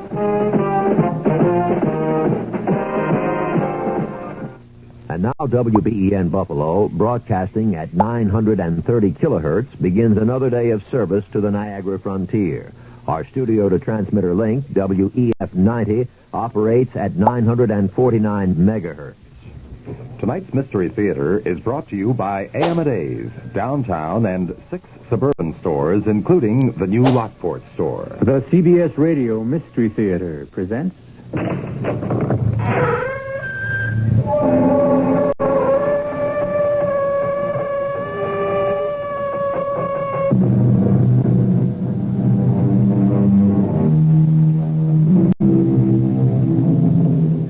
Come in. Welcome. I'm E.G. Marshall. Won't you join me? It's dark and cozy inside here. The perfect place to curl up and listen to another tale of suspense and danger. This time it's the story of a very unusual get-rich-quick scheme. But even though our story is educational and instructive, we don't want you to listen in the hopes of duplicating our hero's plan for instant wealth. You may find it difficult to begin where he begins, by dying a violent death.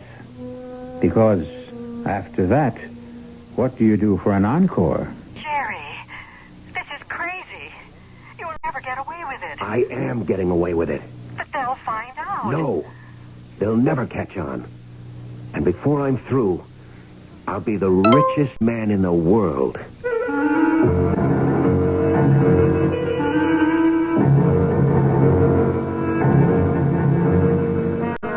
Our mystery drama, Bury Me Again, was written especially for the Mystery Theater by Henry Slesser and stars Michael Tolan. It is sponsored in part by Buick Motor Division and Contact, the 12-hour cold capsule. I'll be back shortly with Act 1. You've seen the Budweiser commercials on television, and maybe you've wondered how long people have been putting that famous Bud label on things. Well, not as long as the brewers of Bud have been putting things on the label. Things like a list of Bud's most important ingredients. Quote, brewed by our original process from the choicest hops, rice, and best barley malt. And things like the following statement. This is the famous Budweiser beer. We know of no brand produced by any other brewer which costs so much to brew and age. Our exclusive Beechwood aging produces a taste, a smoothness, and a drinkability you'll find in no other beer at any price. Unquote. Yes, brewing beer right does make a difference. Read the Bud label. Taste the king of beers, and you'll agree, when you say Budweiser, you've said it all. Anheuser-Busch, St. Louis. Gracious, elegant, luxurious sterling silver for radiant holiday tables. Join Amadei's fantastic Silver Club plan for stupendous savings of 25 to 50% on flatware from the finest silversmiths. No down payment, no finance charge, and up to 25 months to pay. 24-piece sets from Gorham. Services for 4, 8, or 12 by International. Luntz 3-piece place lettings. Heirloom sterling patterns by Oneida Silversmiths. 16-piece starter sets from Reed & Barton. Trade in your present silver for savings on all patterns by Toll. Choose Wallace Sterling's 24-piece service for 8 and get a chest free. And save on all open stock pieces from these famous companies. For gift giving or for your own, the elegance of sterling silver at low, low prices. Join Amadei's Silver Club plan now. No down payment, no finance charge, and up to 25 months to pay. At all 7 Amadei stores.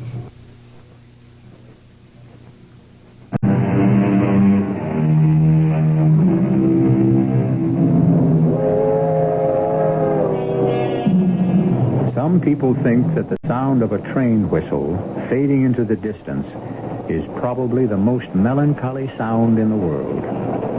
But the people aboard those trains, which crisscross the country, can be melancholy too.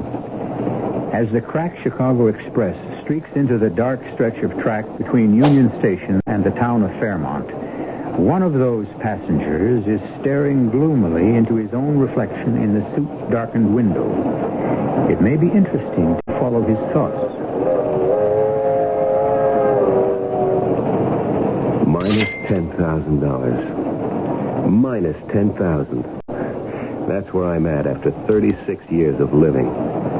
36 years of working and sweating and dreaming dreams that never had a prayer of coming through. I owed McGinnis the same $6,000 I'd owed him for 2 years, even after making him payments amounting to twice that much. And then there were the bills.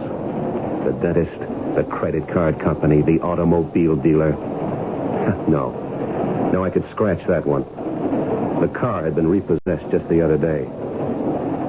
That's why I was taking the train instead of driving to Fairmont. Not that I expected it to do much good. The chances of hitting my maiden Aunt Hilda for money were pretty slim. But when you're down, you'll try anything. And with the thought of McGinnis and his goons coming around for payday again, I was ready for anything at all. But maybe not quite ready for what happened. Pardon me, is this seat taken? Huh? No. It's all right. Sit down. Oh, thanks. You know, I haven't been in a dining car in years. I didn't know they still have them. Heck, some people don't know there are still trains running. I guess that's so. Everybody thinks in terms of flying these days. I don't like to fly myself. Heck, for most trips, you don't save any time anyway. By the time you get to and from the airport... Yeah, I suppose so. Yeah, you do a lot of traveling? Not if I can avoid it. Well, I can't, unfortunately. I'm one of those traveling salesmen you hear about. But you know something? I never met a farmer's daughter in my life. How do you get a drink here? I've been wondering that for the last 15 minutes. Well, it looks like you've got a drink. Oh, sure. That's my own private stock. I always carry a pint bottle with me on these long train trips just to break the monotony. Yeah. Come on, give me a water glass. Hey, that's very kind of you. My pleasure. Well, here's looking at you. Right. And here's to the farmer's daughter.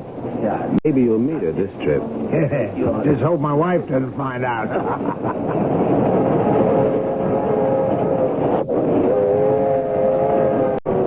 My dinner companion wasn't the most scintillating conversationalist in the world, but he was company, and I guess I needed that. I also didn't mind the private stock he carried. Every drink aboard that train cost $1.50. So when he told me that he had still another bottle, I suggested we continue our talk in the club car. The only thing wrong was that he did all the talking, and the more he drank, the more he talked. Money, my friend. M-U-N-N-Y. That's the answer to the whole darn thing. You take my word for it. Somebody gives you that happiness baloney, you just walk away, pal. Walk away. You don't have to convince me, brother. I've already been convinced. Listen. You ever figure it out? Figure out one of those things like assets and liabilities? That's all I've got, liability. You know what I mean, like how much you're worth, how much you're really worth. Well, I can tell you, you, me, everybody else, we're worth more than alive. Am I right? Am I right? Yeah, you're right. You betcha. That's what insurance is all about. You betcha. That's what I mean. That's what insurance is all about. You're not an insurance salesman, are you? No, not me. No, I'm not a liquor salesman either. Too bad about that, isn't it? Hey, bottle's almost empty. Don't worry, friend. Don't you worry. There's more where I came from, fella. There was plenty more. Plenty more whiskey, plenty more talk. Until something happened that sobered up the evening fast.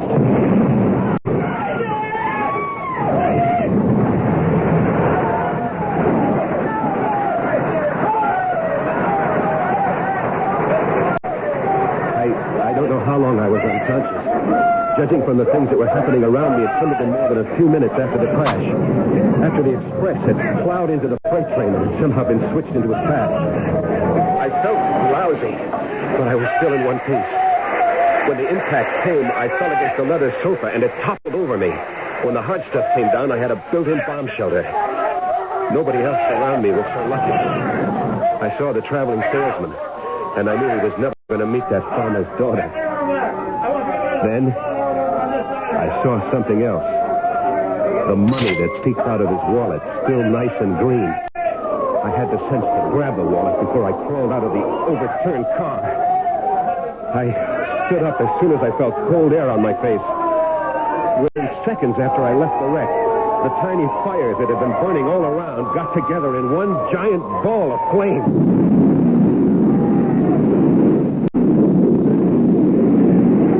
I never saw such a hungry fire in my life. I knew there wasn't going to be much left of anything or anyone. And then I saw the people. They were all over the place, dozens of them, flashing searchlights, shouting to each other. Hey, mister!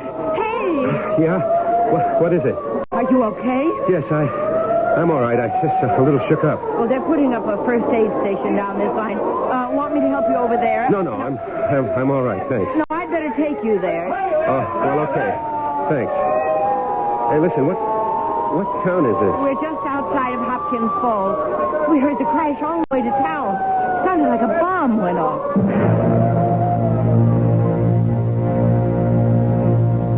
She took me to the first aid station. The guy in a dirty white uniform helped me inside. What's your name? I can't think. I'm all mixed up. Yes, well, maybe you'd better lie down for a while, mister. No.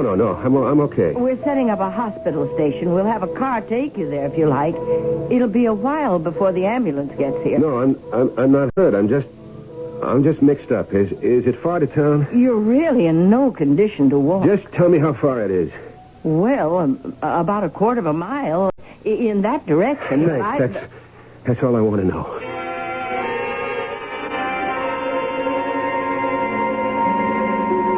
Well, Hopkins Falls wasn't much of a town. There were a bunch of frame houses leaning on each other for support. And the only electric sign in the place was the one I wanted. It said hotel. It took me quite a while to find the desk clerk lurking behind the rubber plants in the lobby. He looked at me curiously and spun the register in my direction. I chuckled when I saw the empty page. When I asked for a room with bath, he almost swallowed his store teeth. I signed the register Benedict Arnold and went up to the shabby room on the second floor. When I closed the door behind me, all I could do was head for that bed. The springs gave in with a rusty sigh, but I couldn't care less. Sleep hit me like a TKO.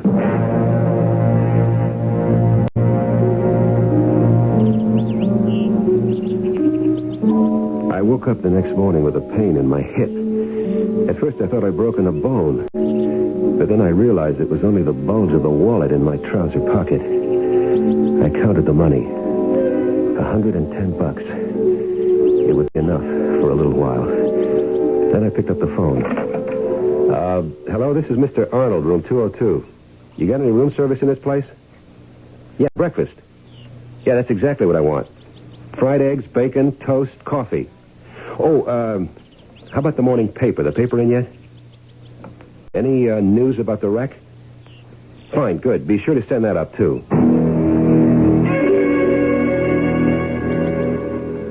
The breakfast was no better than I expected. The toast was soggy, the coffee watery, and the eggs almost inedible. But the local paper, that was something else. The train wreck had taken over the whole rag, all 4 sheets of it. It was probably the biggest news that ever hit this whistle stop. I turned to the casualty list. It wasn't complete, but it had what I wanted. So I grabbed the phone. I want to make a call, long distance. Hello, operator? I'd like to place a call to Chicago, person to person, Mrs. Gerald Horton, 1240 Lafayette Street. I'm in room 202. The name is Arnold. First initial B.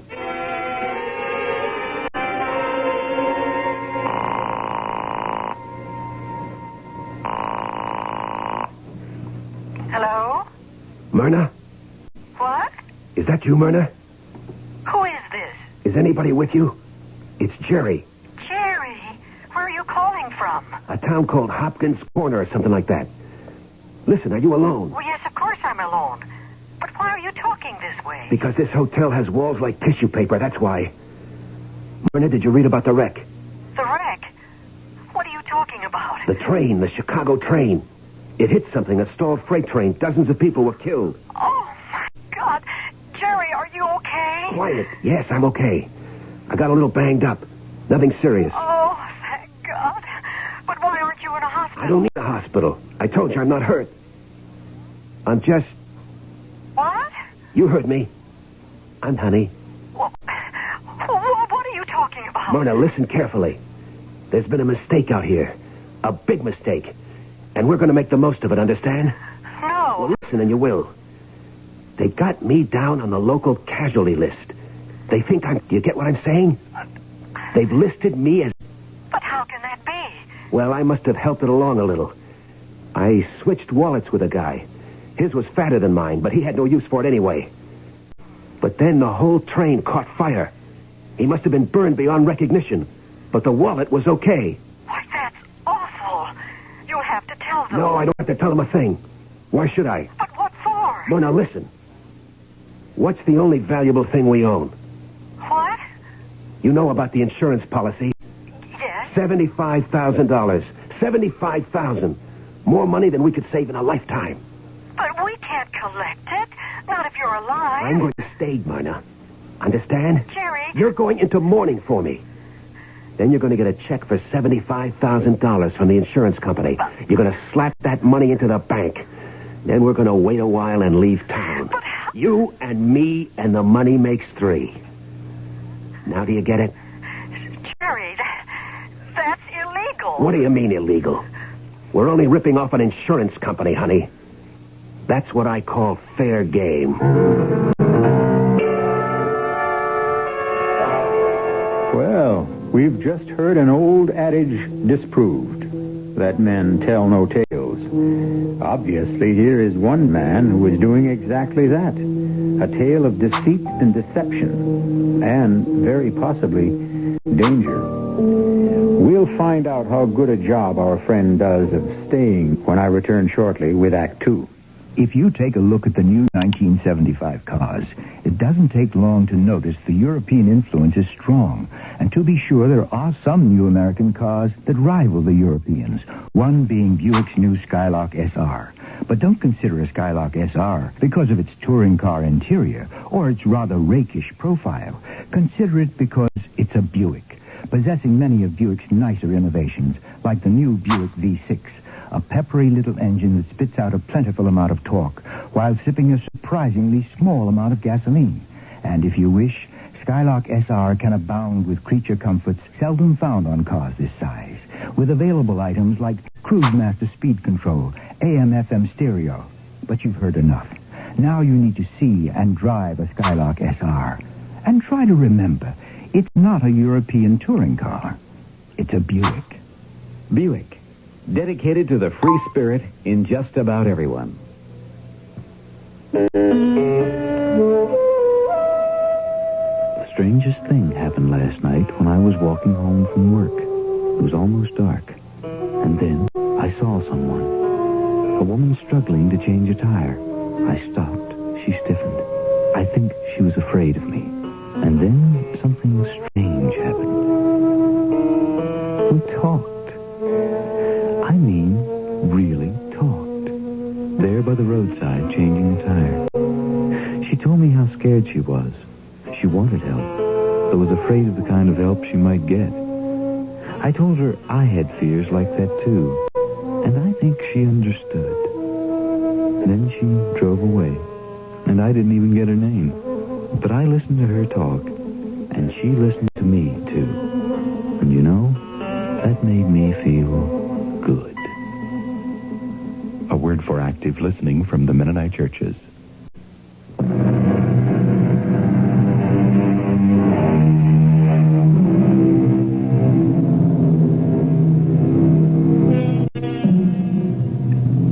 Horton didn't get to see much of the town of Hopkins Falls. He spent the next few days in his room, thinking, drinking, and making plans. It was a pity. The quiet, rustic atmosphere and the countryside might have soothed the savage temperament of the man. But Jerry Horton was far too excited by an image of the future. However, since this is Jerry's story, we'll let him tell you the rest. The $110 lasted me 5 days. It bought me a new suit of clothes at the local emporium, my room and meals, and a bus ticket back to Chicago. I bought myself a cardboard valise, too. I figured a traveling man with a suitcase was less obvious in a crowd. On Friday morning, I put the local phone book, the Gideon Bible, and a couple of hotel towels into the valise and said goodbye.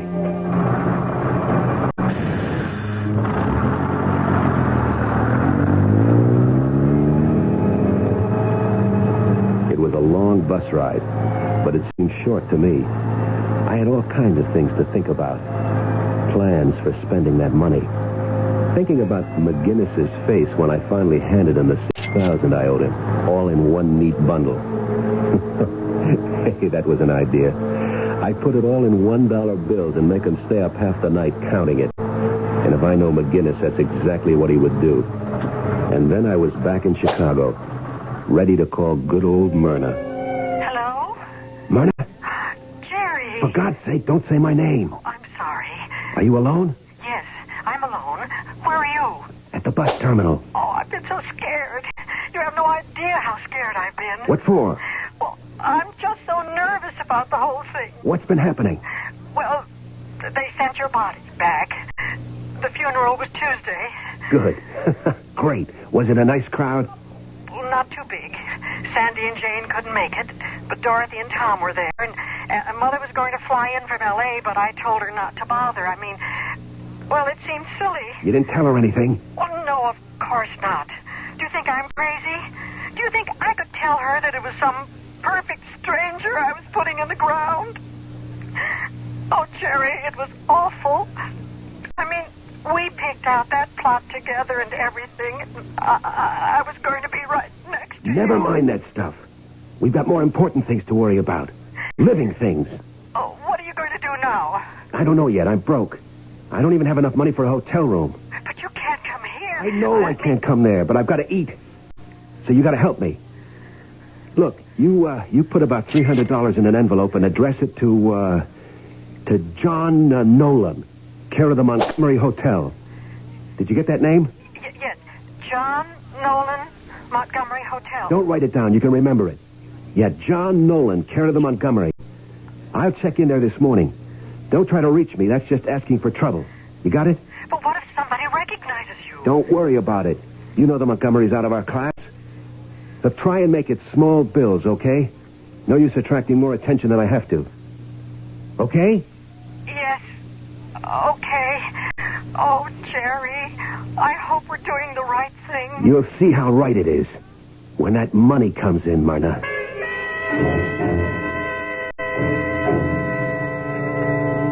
I spent that night in the bus terminal. I hunted out the softest bench and stashed my things under it. When I woke up, I had 19 bones out of place. But I was still feeling chipper. I went into the terminal lavatory and washed up as best I could. It was a fine, sunny day out, and the weather suited my mood. You know how it is. Some days, everything goes right. I walked a dozen blocks to the Montgomery Hotel. It was out of my class, all right. Was, that is. A chunk of white sandstone rising 40 stories from the street in straight, clean lines, ringed by a fence of evenly spaced trees. The doorman looked like he'd won every decoration from the Congressional Medal on down. It felt good walking on the wine-colored carpet that led into the plush lobby, knowing there was money and a hot shower waiting for me inside. I walked up to the desk like a bored millionaire and scratched my unshaven cheek in a kind of wry manner, like I was a playboy who was out on the town all night. Yes, sir. May I help you? I'd like a room, please. Did you have a reservation? No, I don't, but can you fix me up with something anyway? Yes, sir. I'm sure we can. If you'll just sign the register. I believe you may be holding some mail for me. I told some friends I'd be stopping here. What name, sir? Nolan, John Nolan. Well, let me check.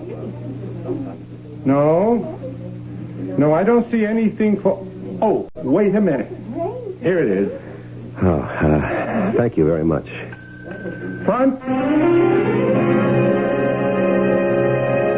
My room at the Montgomery wasn't fancy. Just a nice room with not much of a view. But I liked it better after a shower and shave. And when I flopped on the big sofa bed, I opened the envelope, lit a cigarette, and counted the money. There were $240 in it, and a note that said, "Sorry, all I could get, M." Well, it didn't really matter. It would be enough to take care of me for a few days. Then the insurance agent would be around to see Myrna. And money like this would be only car fare. I felt so good that I decided to spend some of it on the best meal I could buy in the hotel restaurant. I was just finishing up when my luck threatened to turn. Well, for Pete's sake, it's Lefty. Is this Lefty? You know high school, right? I'm sorry. I think you must have the wrong guy. Hey, did I change that much? Yeah, I guess maybe I have. I don't know where all the hair went. Down the sink, I guess. Douglas is the name, remember? Kenny Douglas. No, I'm afraid I don't. Oh, well, I can't be that wrong. I've got a good memory for faces. Not so great on names, maybe, but they called you Lefty because of the baseball team. I'm sorry, mister. I must look like this friend of yours, but I'm not him. I never went to Union High. I never went to any high school, as a matter of fact. Well, I could have sworn. And as you can see, I'm eating with my right hand. Yeah, that's right. Yeah, but you sure look like the guy, or the way he would look 20 years later. I'm sorry to have bothered you. By the time the guy had left my table, I was covered in sweat from head to foot. Oh, I remembered Kenny Douglas all right. I think I still had his monogrammed cigarette case in his shoebox at home. He was a snotty rich kid. It had been a pleasure to rip him off. But right now, it was a relief to see him leave. And a relief to switch the fork back to my left hand. After the third day, I started getting anxious.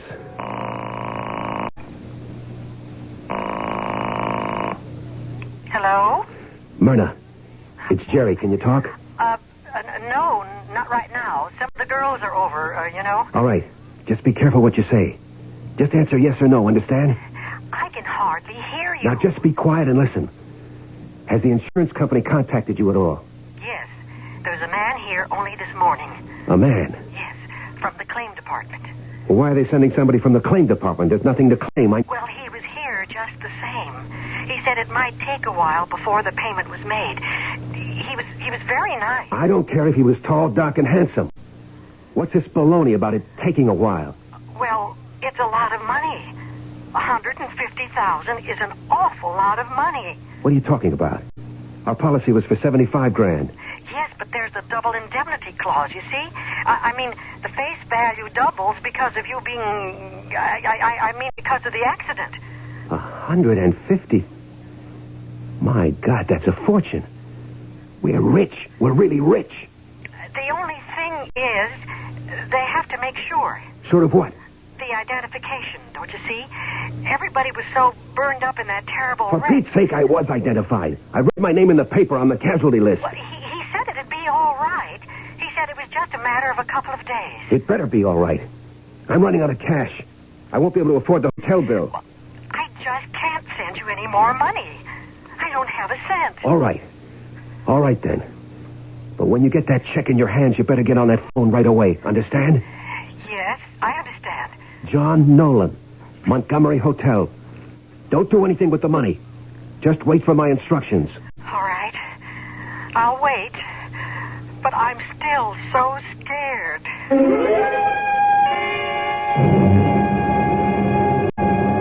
$150,000. I couldn't believe it. I couldn't imagine money like that. I kept seeing the way that check would look, that long string of numbers. I began to see visions of things I'd wanted since the day I was born. It was all I could do to keep myself from running down to the auto showroom and placing an order for the biggest, shiniest car in the window. But I had to wait. The money wasn't there yet. There was still one more step to go. I was a little worried about Myrna's visitor from the insurance company, but I knew that things would work out all right. This was my lucky time of life, and nothing was going to spoil it. Then, just one day later... Oh, Mr. Nolan. Yes? There was a call for you while you were out this afternoon. It was a lady, Mrs. Nolan, I think. Uh-huh. Thanks very much.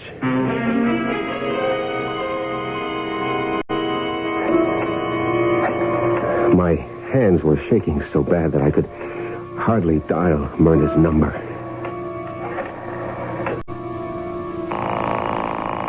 When she didn't answer right away, I started to panic. She wouldn't be calling me unless it was all set. She must have the money in her hand, and I had to make sure that it went to the right place.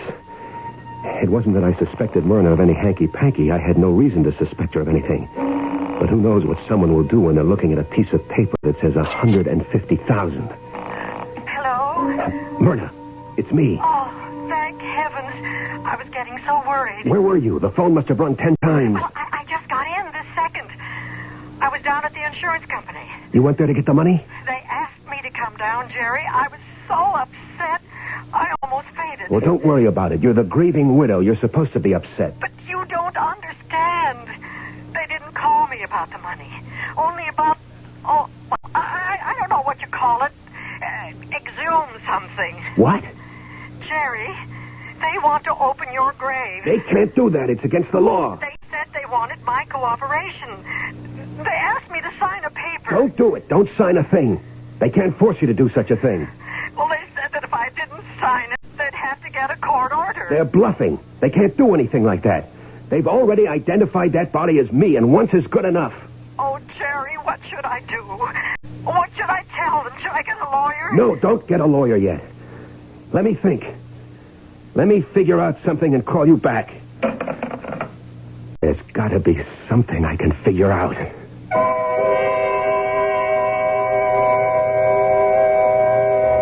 As Robert Burns once told us, the best laid plans of mice and men oft go astray. Even the plans of men, it seems. But I think we have a resourceful gentleman here who won't let a mere detail stand between him and his dream. Will the insurance investigators create a rude awakening? Or will our hero find some way to put the number 150,000 into his little green book? Just wait right there, and I'll return with the answers shortly in Act 3. Give your hand to a friend. Give your heart to your love. But give your code to contact. The sooner the better. The common cold is a rotten thing. You miss so much. Sneezing, drips, and congestion can drag you down. Then, ask yourself the contact question.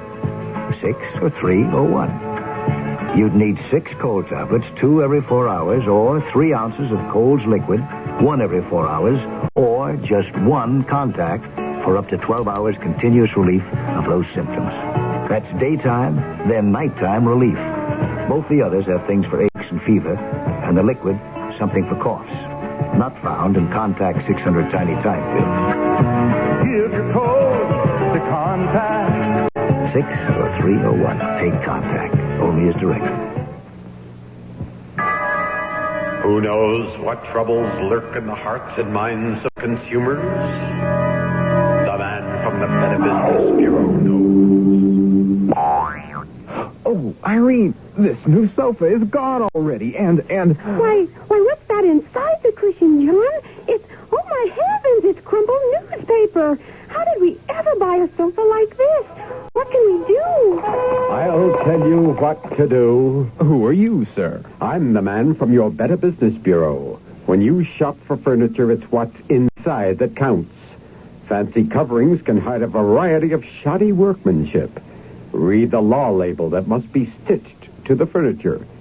It will tell you the filler material used, and buy from a reputable dealer. Oh, thank you, sir. We'll know better next time. Not at all, ma'am. Just another tip from your Better Business Bureau.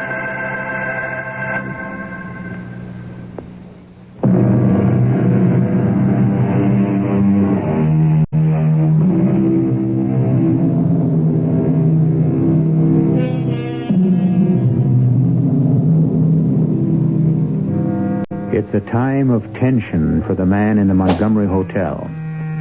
Now every hour seems to stretch ahead interminably. The watch ticking on his wrist seems to have hands made of lead.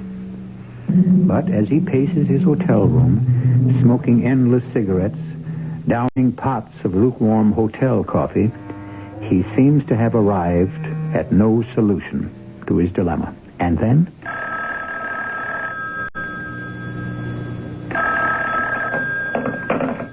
Yes? It's me. I told you not to call me direct. I said always leave a message with the desk clerk. I got to talk to you. All right. What's happening? They got the order, Jerry. Oh, Lord. There was nothing I could do to stop them. They said I was wrong to have you buried so fast, that there was too much money involved. Listen, you don't think they suspect anything? No, I don't think so. I've been careful, I swear I have. Those insurance guys are sharp, you know. I'm telling you, I haven't done anything wrong. I've been crying my eyes out just as if you really got killed. Everybody keeps telling me that I'm taking it too hard. What they don't know is that I'm scared. All right. Just calm down. Maybe things aren't that bad. How could they be worse? You didn't see what I saw after that train wreck. After the explosion. They had pictures in the local papers. The victims didn't look human anymore, I'm telling you. They were just like pieces of charcoal. How awful. Even if they open that coffin, they won't see anything but a handful of ashes. So stop worrying. Are you sure, Jerry? I'm sure. At least I think I'm sure. And what if they figure out that it's somebody else? Okay, so we lose the bread. The wrong man got identified. It wasn't anybody's fault, right? And as for me, I guess I'll be just another runaway husband. Jerry, you don't mean that. No, don't worry. You'll be seeing me again. Broke as usual. Unless our luck holds. Pray that it holds, baby. Oh, Jerry, you never call me baby anymore. Never mind what I call you. You call me the minute anything happens.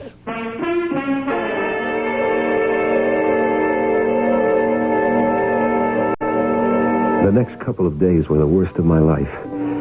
There was nothing I could do but concentrate on that phone. Stare at it. Waiting for it to ring. After a while, I started yelling at it, ordering it to ring. Like some kind of nut. But it stayed silent. It just stared back at me. until I got so jumpy that I had to get out of the room. But I wasn't on the street for 5 minutes before I found myself heading back for the lobby and demanding to know if there'd been any calls for me. The answer was always no. And then, on the morning of the third day after Myrna's call, when I wasn't even thinking about the phone, it rang. Hello? Jerry, it's me. I've been going nuts here. Why didn't you call me before? There was nothing to say. You told me to call you when something happened. Well, something must have happened by now. Did they exhume the body? Yes, they did. Well, go on. Jerry, it was just like you said. I didn't see the body, but the insurance man told me about it. He said he felt awful describing it to me, but he thought I should be told. Jerry, there were only ashes in that coffin.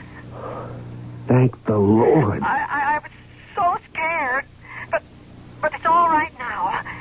Everything is all right. No, it won't be all right until you've got that money. But I do have it. What? That's what I'm calling about. I've got the check. It's right here in front of me. $150,000. I never knew there was that much money in the world. Okay, now listen close. Here's the way we're going to handle it. The first thing you do is deposit the check to the regular account. Yeah, I was going to do that this morning. I was so afraid to have such a big check in the house. All right, so deposit it. And then go to the Chemical National Bank, the one on Clover Street, near the Arch.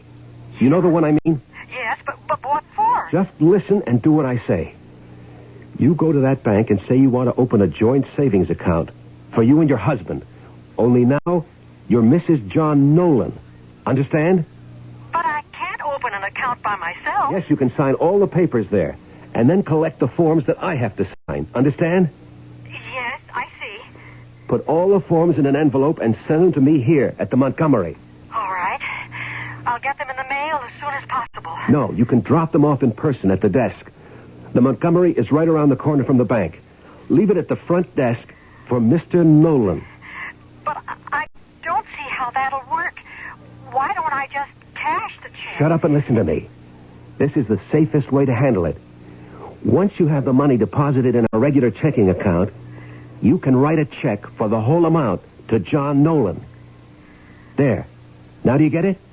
You mean I deposit the money in the new account? That's just what I mean. And after that, well, I'll let you know the rest of the plan. Have you got it all straight? Yes, Jerry. I'll do just what you said. That's my girl.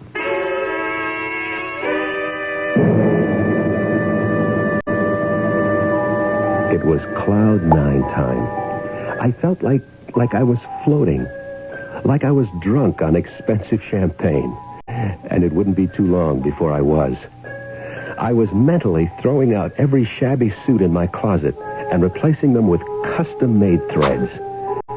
I was so stuffed with dreams that the next few hours passed by in a pink haze. Hello? Mr. Nolan, I have an envelope here for you. Shall I send it up? Yeah, thanks. Send it right up.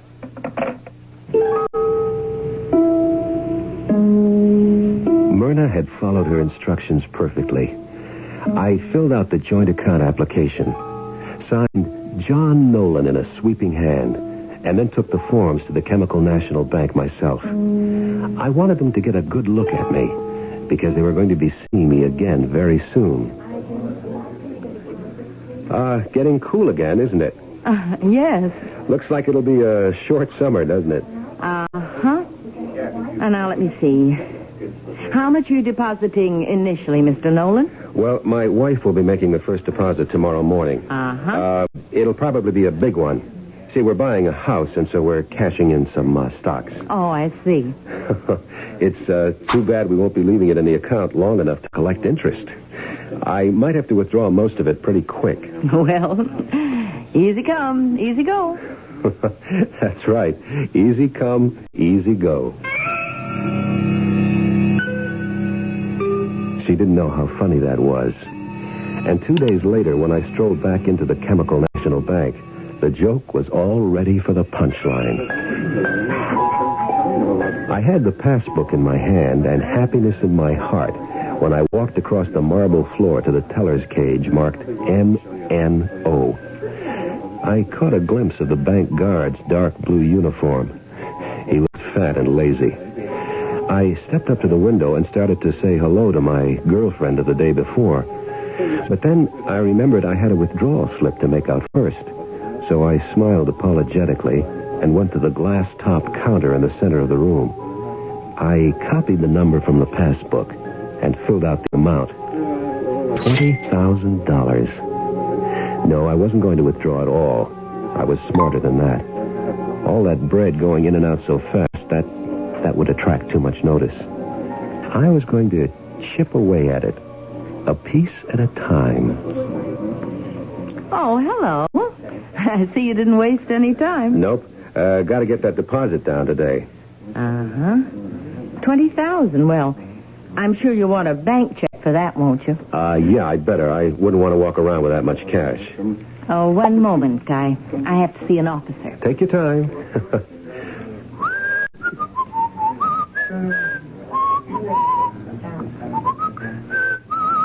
Mr. Nolan?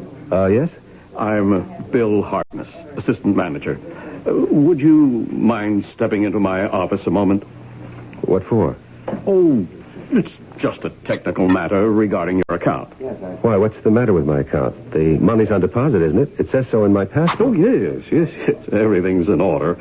But you see, when any large withdrawal is made, we're required to fill out certain forms. Well, I never heard of anything like that. It won't take long, I promise you. Well, okay. This way, please. Now, if you'll sit right here, I'll have the form in just a moment. Well, I'd waited almost a month already for this, so I figured I could wait another few minutes. The only thing is, I didn't realize what I was really waiting for until the door opened and Harkness returned. This time he had another man with him, and a woman who I supposed was his secretary. Sorry to have been so long, Mr. Nolan. Well, that's okay. Just let me get my check and get out of here. I've got things to do. What sort of things, Mr. Nolan? Oh, I didn't get your name. I'm Lieutenant Whalen. Police? Police? Wait a minute. Are you implying that I'm doing something illegal by withdrawing money from my own account? You're doing something illegal, all right, Mr. Nolan, so why don't you tell us all about it? Listen, if this is an arrest, I'd like... Sure, I know. You've got rights. You don't have to say anything to incriminate yourself. Well, I've got a few things to say, let me tell you. And who are you? What's the matter, Jerry? Don't you know your own wife? Your own baby? Hey, now, wait a minute. My name is Nolan. John Nolan, and I can prove it. I've got a driver's license here. Look at it. And I'm Myrna, your own loving wife, Jerry. How come you don't recognize me? I know why, Mr. Nolan. Because you really are John Nolan, and the real Jerry Horton is killed in that train wreck.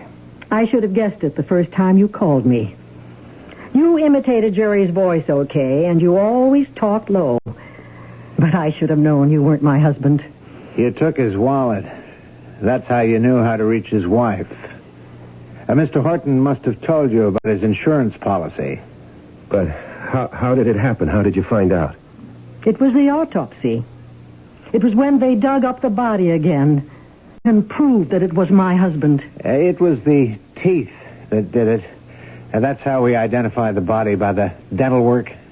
As soon as the insurance people paid me that money, I knew that it had to be Jerry in that coffin, and that it was going to be somebody else in this bank. We told Mrs. Horton to go along with you until you actually wrote that withdrawal slip.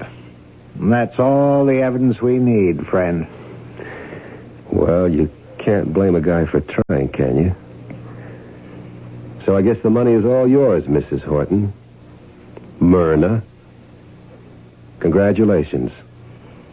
Listen, You may not believe this, but I'd give half this money to have Jerry back.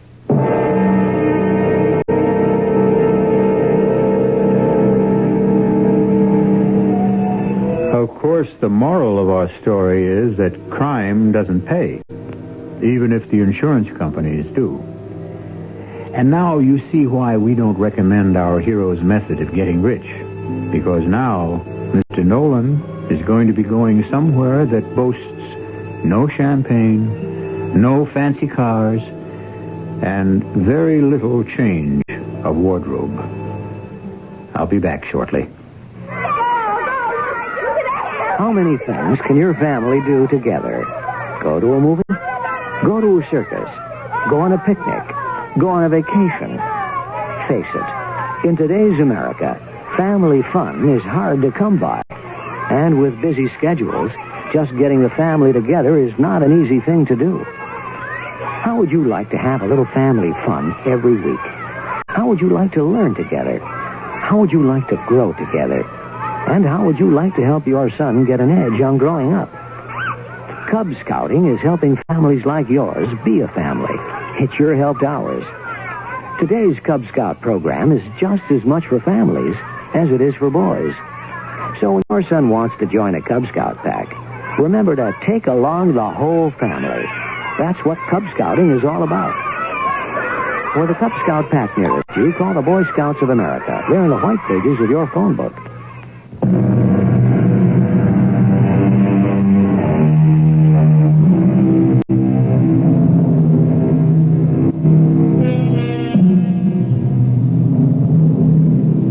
We have to admit that there's something fascinating about confidence games. They say that the essential ingredient of a good swindle is to play upon the greed of the victim. So the next time someone offers you a way to make an easy dollar, make sure you're not dealing with the wrong man.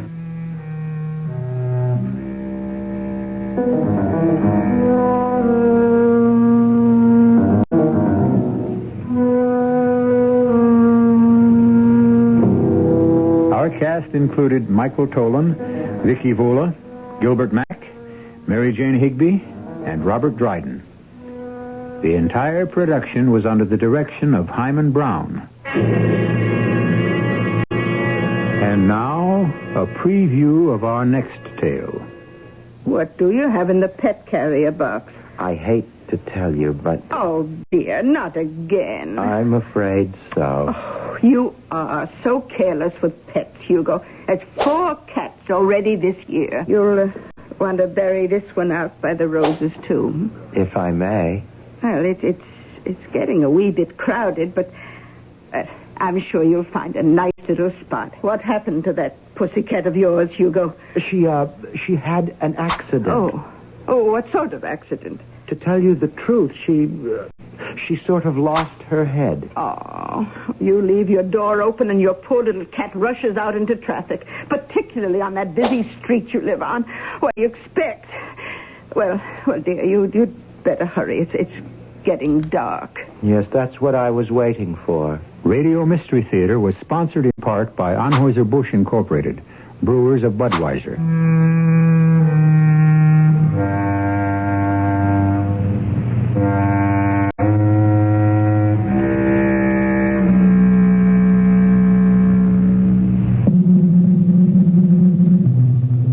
This is E.G. Marshall inviting you to return to our Mystery Theater for another adventure in the macabre.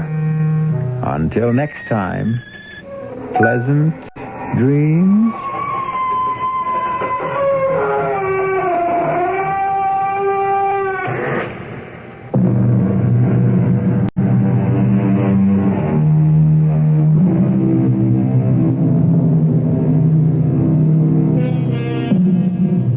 Tonight's CBS Mystery Theater has been brought to you by A.M. & A's, downtown, and 6 suburban stores, including the new Lockport store.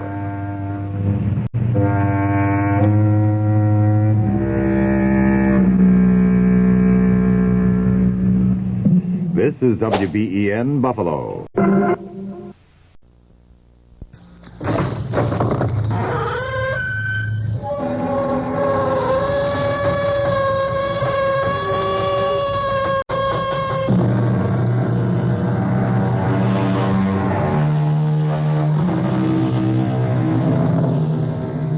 in.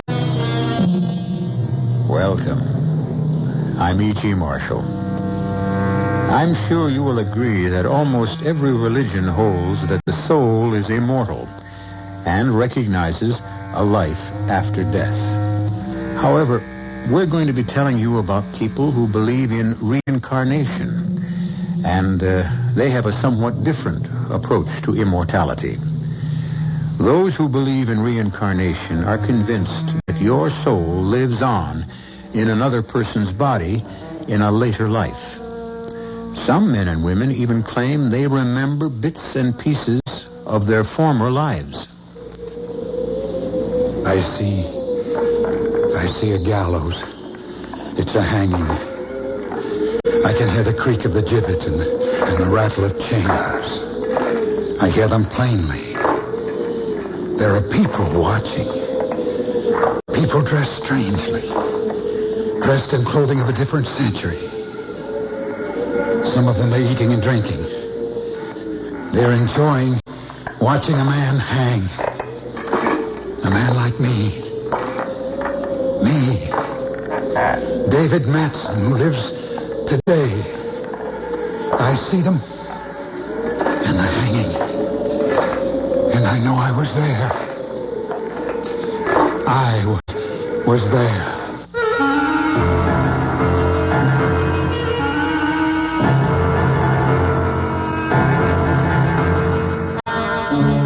Our mystery drama, Terror on the Heath, was written especially for the Mystery Theater by Murray Burnett and stars Shepard Strudwick. The KCBS Mystery Theater, the theater of the mind. There's always news and more on 74 KCBS.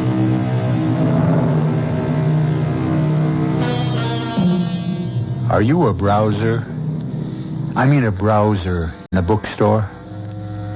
If you are, you'll readily acknowledge that bookstores are sectioned off with books in various classifications. One of the largest sections has become the how-to books. On those shelves, the reader can find a book that will tell him how to do almost anything, from painting or sewing to making a harpsichord. Everything, that is, except a book telling a man how to explain to his wife that he's leaving her. David, darling, I didn't know this was serious. Very serious. But whatever it is, we'll weather it. We've had quite a few ups and downs in 10 years of marriage. We'll handle it together. That's just it. This is something that you'll have to handle alone. I don't understand. Look, Jan, I don't know any other way of saying this. I'm going to leave you. You mean that, don't you? Yes, I'm sorry. All right, David. Why? I can't tell you. You can't tell me. David, look at me. I'm the woman you loved. At least I think you loved me for 10 years. You're not going to... I still love you, Jan, I swear. Then why are you leaving? Because I have to. Have to? You won't have a thing to worry about. I'll take care of you and the children just as if I were living here. I just don't believe this whole scene. It's like something out of Alice in Wonderland. Or Edgar Allan Poe. What? I think $2,500 a month should cover everything. But if you need more... What did you mean about Edgar Allan Poe? Nothing. Is $2,500 going to be... You're using words as a smokescreen to hide the truth. We've never done that. I guess there's no way a man can ever tell a woman he's leaving. All I want is the reason why you're leaving. That's just what I can't tell you. What are you going to tell the children? Isn't that your job? You're the one who's leaving. Oh, David, this isn't like you. What's happened? I wish it was something simple and less cruel, like being able to say, Jan, I've fallen in love and I want a divorce, but it isn't like that at all. Then what is it like? A horror story.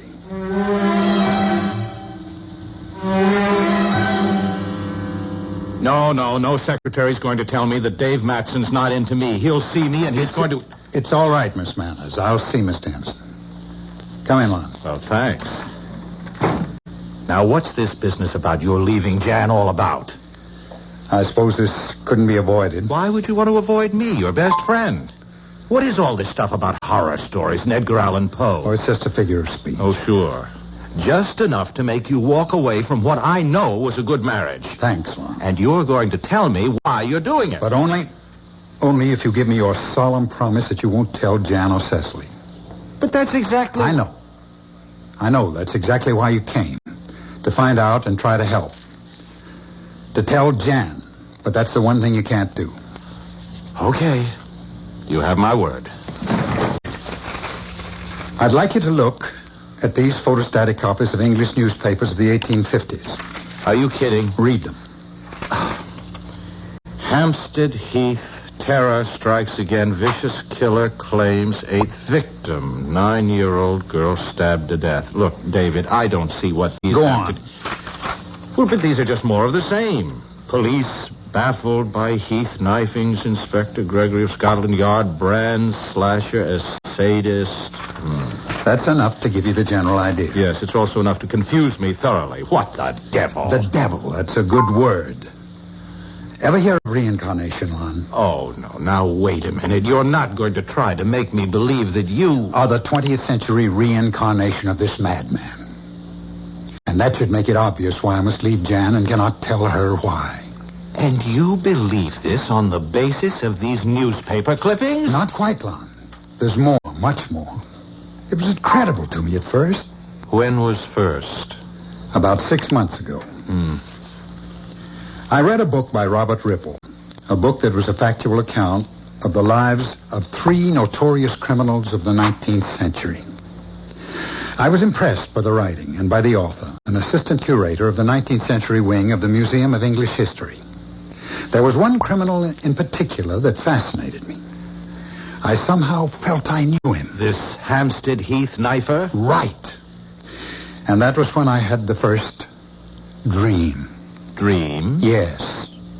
I had a few drinks with Bob Ripple before coming home, and we talked about some changes. And I dreamed I saw Hampstead Heath quite clearly. It's really a forest, you know. And then along a walk outside the forest, I saw a woman's figure. I ran after her, and she turned to face me with her hands outstretched. Not to welcome me, Lon, to ward me off. And when I saw her face, it was streaming blood. Blood from knife slashes. And then I woke up. All right. So you had a nightmare. That doesn't prove... That was only the first. They began to come more and more frequently, and in greater and more monstrous detail, with women and young girls, and blood, and... I don't want to open it up. Well, all right. I'll grant you it's pretty rough, David, but still... Okay, come on around behind my desk. What do you see in the drawer? A knife. Not just any knife, Lon. That's a switchblade with a spring. Lethal and illegal. Okay, when did you get it, and why? I don't remember buying it, and I have no idea of how it got there. But I distinctly remember the first time I saw it there. It was the day after I had my face slapped by a girl I'd never seen in my life and been called a murderer. What? I was coming back from a lunch with Bob Ripple, the author of the book that opened the floodgates. A rather attractive girl in her early 20s approached us. I don't know exactly how it happened. But suddenly we found ourselves face to face and started to indulge in that ridiculous waltz of both stepping the same way to get out of each other's way. Oh, I know. Suddenly she looked full at me and hissed, "Murderer!" and fainted right there on the sidewalk. Well, she was sick. That was what Bob Ripple kept telling me as he hustled me away. But why would she call me a murderer? Well, I don't know. She's the one with problems. There's nothing wrong with you. Lon, do you think it's possible that maybe this girl was the reincarnation of one of this killer's victims, and she recognized me as this killer? Oh, no, I don't think it's possible, but obviously you do. It was the next day that I saw the knife in my desk. Look, Dave, you're in a state. How would you like to see a face, Lon? My face. My face on the picture of a 19th century killer. What? Come with me and I'll show it to you. Lon, This is Robert Ripple, assistant curator of the 19th century wing of this museum. Ah, nice meeting you. Pleasure. Bob, on our way to the room with the photographic exhibits, would you fill on in? Glad to. This particular exhibit started because of my interest in the three notorious criminals of the era. Naturally, I collected all the newspaper clippings, stories, drawings, and photographs I could find and placed them in the room along with other items that are germane to the collection.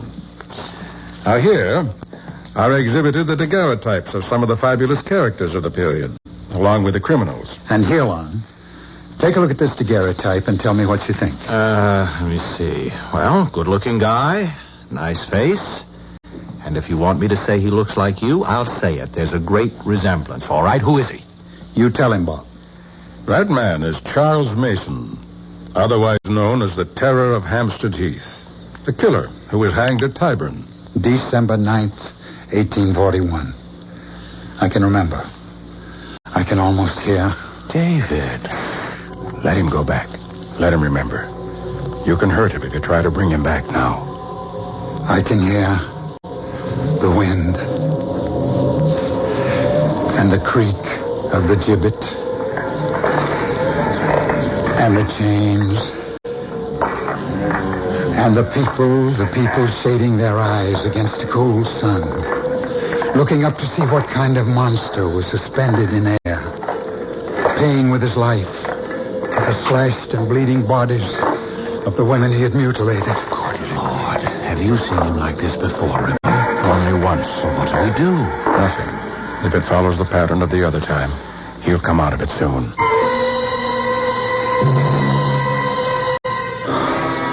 He's coming around. I'm sorry.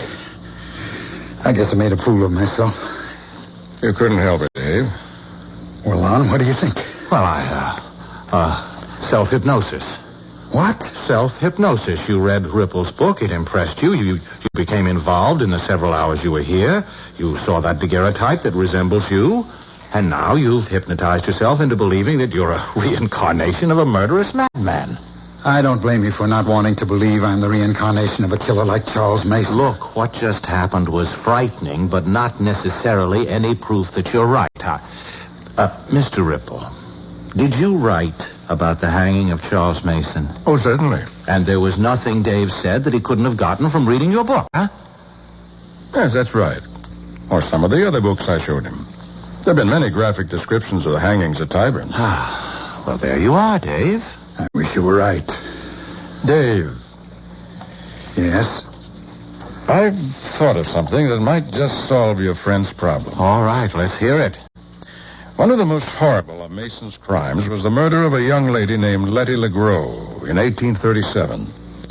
Her nude corpse was found on Hampstead Heath, horribly butchered. Her clothes were never recovered. But what are you trying to say? If Dave could remember what clothes Letty LeGros was wearing when But how can we check out whether I'm telling the truth? I can give some kind of a description, but you just said nobody ever... You'll have to trust me, Dave. I believe there might be a clue if you're willing to give it a try. Of course. Shall we go back to the gallery? No, you stay here. I'll go fetch the daguerreotype of Mason.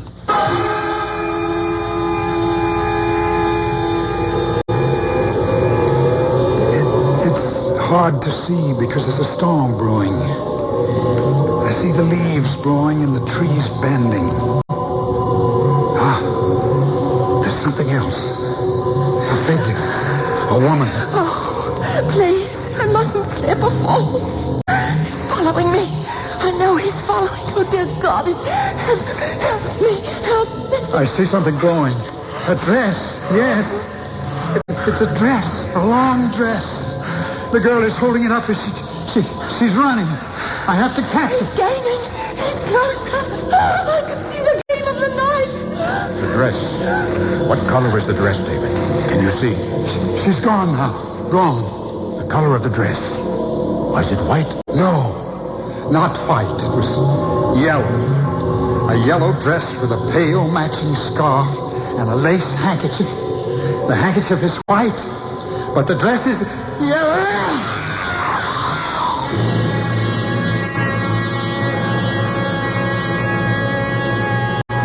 been some fairly convincing arguments on the side of reincarnations.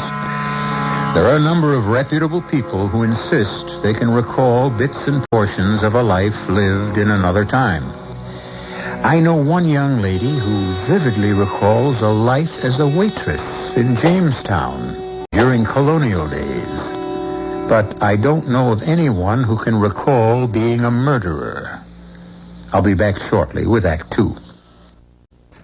Now back to Mystery Theater on News 74, KCBS. Most people go to museums to view the works of art. David Matson took his best friend, Lon Henderson, to a museum to prove to Henderson that he, Matson, was really the reincarnation of a monstrous killer of the 19th century named Charles Mason. He showed Lon a daguerreotype of Mason, and Lon was impressed by the resemblance, but he demanded more positive proof. Bob, you said there might be some clue. You could learn something if I identified some clothes that a girl was wearing. I did. Did you find the clue? I'm afraid we did, Dave. Afraid? That means you believe that Dave is the reincarnation of Charles Mason? I told you the clothes that Letty LeGros wore when she was slashed to death have never been found. What I didn't tell you was that some 6 or 7 years after her murder, a fine piece of white cambric that had obviously been a lady's handkerchief was found on the Heath together with some yellow material. Some historians were convinced that the handkerchief had been Letty LeGros and that the yellow material was part of a dress she'd been wearing. But no one could prove it. Until now. Until now. Until you just described a yellow dress and a white handkerchief.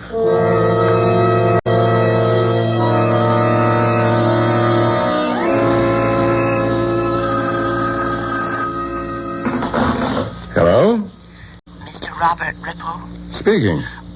This is Mrs. David Matson.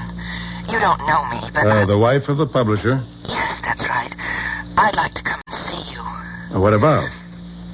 My husband. And the reason he left me. My dear Mrs. Matson, I find this conversation most strange. You, a perfect stranger, calling me to discuss your marital problems? Why in the world would you believe that I would be... I was told to call you. By whom? Lon Henderson. Well, I can't understand why Mr. Henderson referred you to me. Well, because he's our best friend. And I badgered him into distraction. He finally gave me your name as the one... He also has the information I have. That's all I want. Tell Mr. Henderson I find his putting you on to me cowardly. Oh, Mr. Ripple, please. I have no intention, Mrs. Matson, of seeing you or discussing your husband and his actions at any time, now or in the future.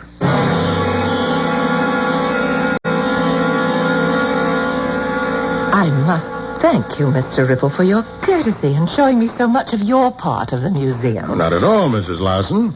When the curator called and told me you were interested in becoming a patron of the museum, it was only natural we should try to show you the sort of things in which we spend your money. Well, and you've impressed me very much so. If you don't think me impertinent, Mrs. Larson, how much so? Did you have any specific sum for a contribution in mind? Not precisely. I really need more information. Now, I must return to Boston later today.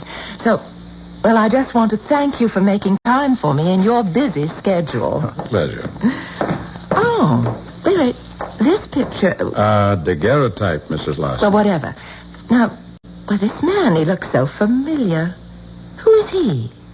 A notorious killer. A man named Charles Mason who was hanged in 1841. Now, if we could move on. Just a moment. Now, this may seem a somewhat strange request, but I would like this daguerreotype. I beg your pardon. I'd like to purchase or let me say, I would make a substantial bequest to the museum if I could have this picture. And why would you want that particular picture, Mrs. Larson? I take it no other will do? Well, surely I don't have to explain. Oh, if but I you just do. Want... Guard. What? Guard. What are you doing? What? Calling a guard to escort you out of the building, Mrs. Matson. Why are you... And I'd advise you not to make a fuss. Because if you so much as utter another syllable, I'll call the police and have you arrested for impersonating a donor when you had no such intention. Now get out of here.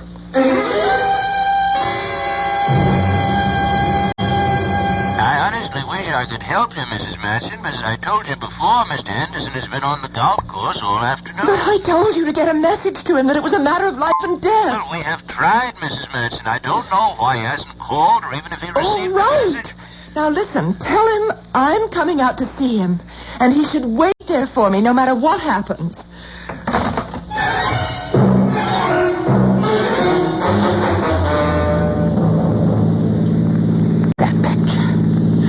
That picture. It was exactly the face of David. I've got to find Lon. He's trying to avoid me. It's too dark now for him to be out on the golf course. Oh, ouch. Well, it's gravel. Should have remembered to change my shoes. I think I'll walk on the grass. Who's that? Is there anyone there? I know you're behind that bush. And I'm not in the mood to play any stupid games. Go on me! I forgot a knife! Oh, help! Help!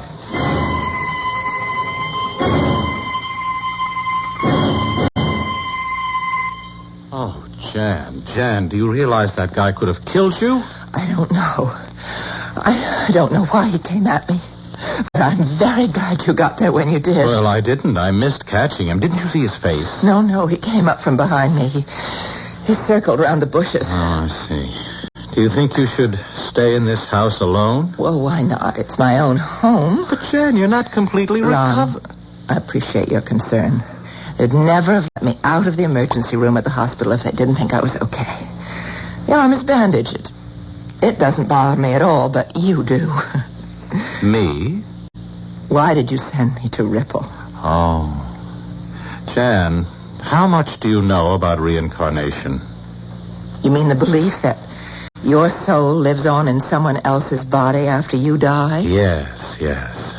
Well, what's all that got to do? Now, wait. David's involvement with Ripple's book has somehow convinced him that the soul of this 19th century killer, Charles Mason, was in his body. Oh, that's ridiculous. Yes. That's what I thought, too. Thought? Then you believe Jan, now that... please. After reading Ripple's book, Dave told me he felt strangely familiar with all the events that related to Charles Mason. He said he felt as if he'd almost lived them.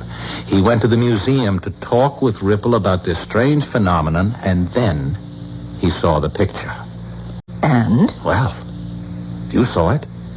Can you deny that... You allowed a resemblance to convince you that David was the reincarnation of a 19th century criminal? I refuse to believe it. There's more, Jan. Nothing that you can say will convince me.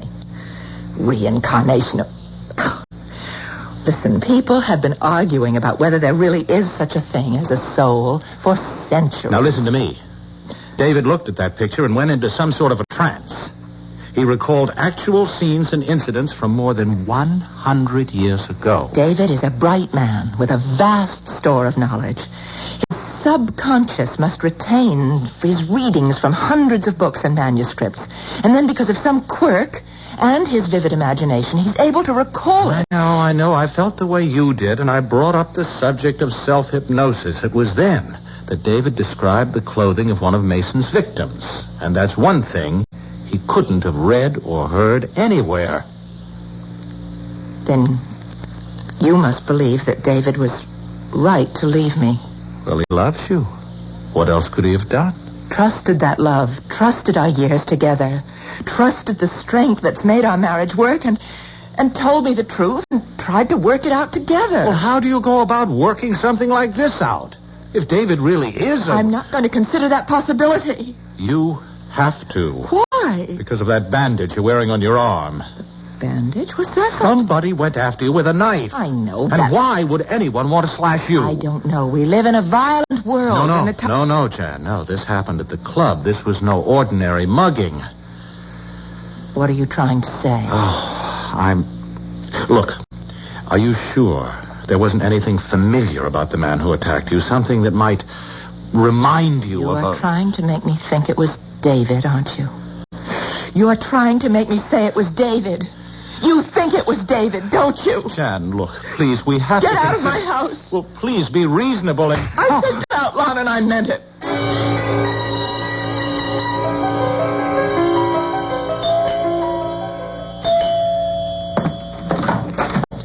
Oh, Lon. Oh, I'm so glad you came. Now, I apologize for my behavior the other night. There was no excuse. No. I forgive you, Jan. I understand. But what do you want from me now? To go with me to see Jason Beckwith and tell him everything you know about this strange delusion of David's. Jason Beckwith? He's a professor of Romance languages at the university. And he's also a highly regarded student of the occult. I shouldn't say student. He's an acknowledged authority. Jan, have you seen today's paper? No. Then you haven't read the story about the woman who was killed in the park last night? Lon, I promised I wouldn't lose my temper, no matter how many ridiculous things Now, hold you it. said. It's not ridiculous. A woman was slashed to death in Hudson Park early this morning by a man with a knife. Now, that's a newspaper But I story. suppose that you don't have a sneaking suspicion that that man with a knife might have been David. You bet I have. David is not a killer. All right. Why don't you call him and ask him where he was He last couldn't night? kill anyone. Are you afraid to call him?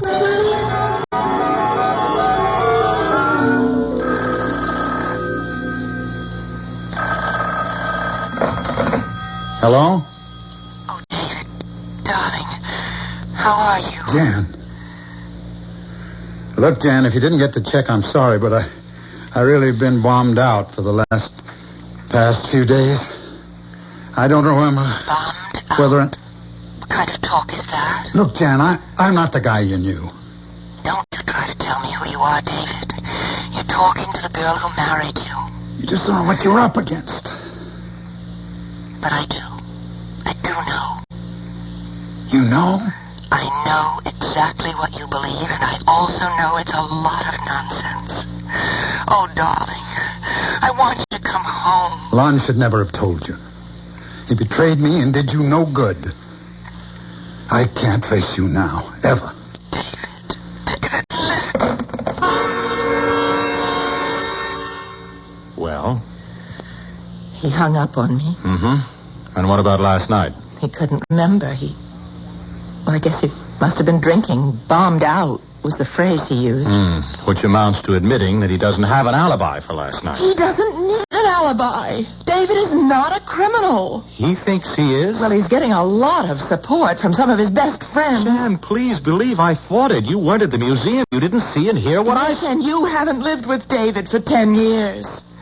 Do you think you can ever know David as I do? Oh, well, how can I answer that? Don't try. Just come along with me and keep the appointment with Professor Beckwith.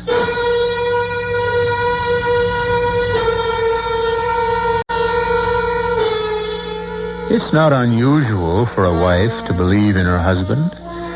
It's also not too startling to find that a husband doesn't believe in himself. However, it's both strange and frightening to find a wife that seems to be willing to reach back into the past to prove her husband's innocence. I'll be back shortly with Act 3. The radio station that lets you use your mind. You're listening to Mystery Theater on News 74 KCBS.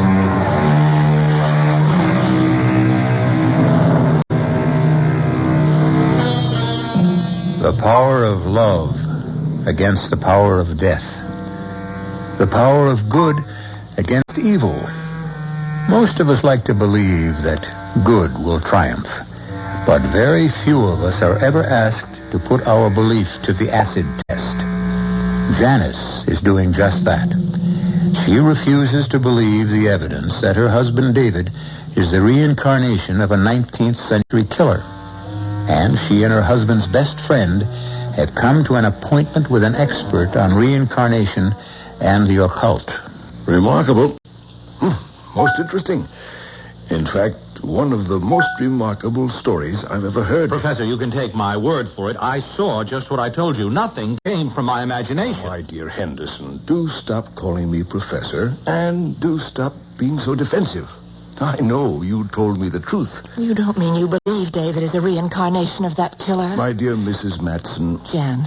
My dear Jan, before I can answer that question, and before you panic, you have to understand more about the whole theory of reincarnation. That's why we're here. Now, reincarnation is part of some, but not all, Oriental religions.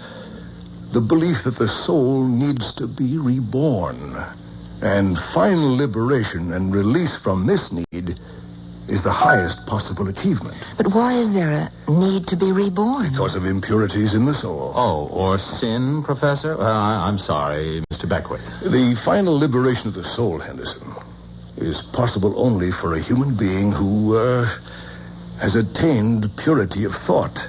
And if one doesn't have this purity of thought? Then a new life is generated from an old, just as a new candle is lighted from an old one. A new life, you said? That's right. Completely new and completely different? Trying perhaps to rid yourself of impurities? Possibly. Well, then how do you account for the almost total recall that Dave had for the events and crimes connected with Charles Mason? One explanation would be that he remembers them. But if David was striving for a new life... I didn't say there wouldn't be traces and memories of another life. And I believe David has surfaced these memories. But that doesn't necessarily prove David Matson is the reincarnation of Charles Mason. Well, how else could Dave have known about it? He could have experienced the things he recalled as a spectator. Oh, no way, Beckwith. I was in the museum and you weren't. I saw and heard a deep emotional involvement on Dave's part. He was no spectator. Henderson, you've just put your finger on the single most significant bits of evidence in this whole strange history. In fact, it's the cornerstone of a theory I'm beginning to form.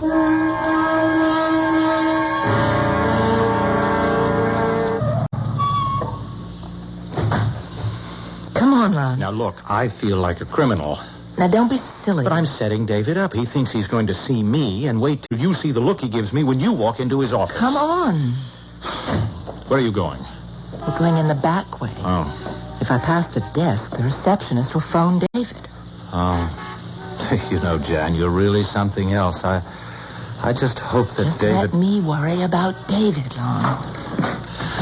All right, Dave, I'm sorry we used the back door, but... It was Jan... my idea. Jan. Why didn't you call to tell? David, you look awful. You look so tired. You know, you could use a vacation up at the lodge. We could... Jan, how I wish I could... That it was as simple as that. I'd love to go away with you for a while, just the two of us. Well, we can't. What? I thought... I mean, we've got some work to do first. Work? Yes, on your head. Now, listen. Lon, what is this? She's your wife, and she's great. And she has met with Professor Jason Beckwith, and he's agreed to work out an experiment. What kind of an experiment? Well, I think Jan had better explain it, since she's also going to be part of it.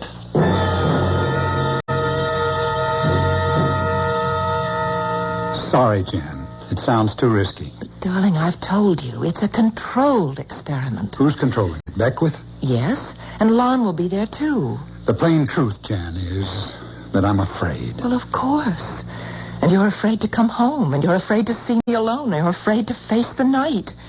Is that the way you want to live for the rest of your life? I may have to. But don't you see? The experiment offers us a way out. I know you're not Charles Mason in any way. The way you say it, you almost make me believe it. Well, it's true. So trust me. Oh, I trust you. It's me I'm worried about. How's your arm? Oh, it's much better. You can see it's out of the sling. The police haven't found who attacked you yet. They're working on it. Now, when do you want me to arrange for this? You're badly hurt. No, it's just a surface cut. Now, listen, David, darling. Excuse me, I'll be back in a moment. I'm not feeling... David? I'll be with you in a minute, Jan. Lon, go after him. What? Go on, hurry. David. Oh, darling, don't. Put that gun down, Dave.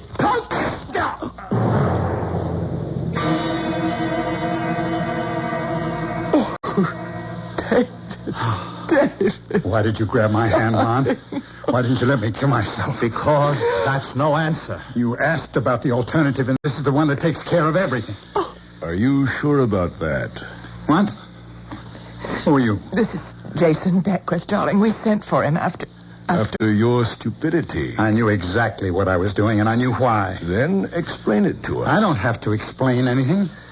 You don't find it difficult to believe that the soul of a man more than 100 years has been reborn in your body? It's been pretty well proven to me.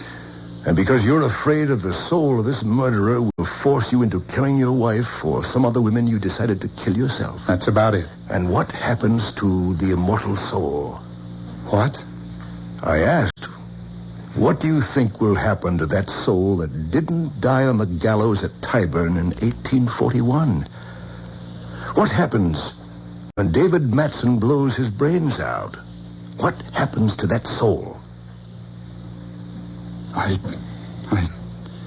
don't know. Think about it. Does it go on to inhabit another body and continue killing? I wouldn't know that. Do you? No, but I'd like to try and find out if you'll help me and go along with the experiment I have in mind.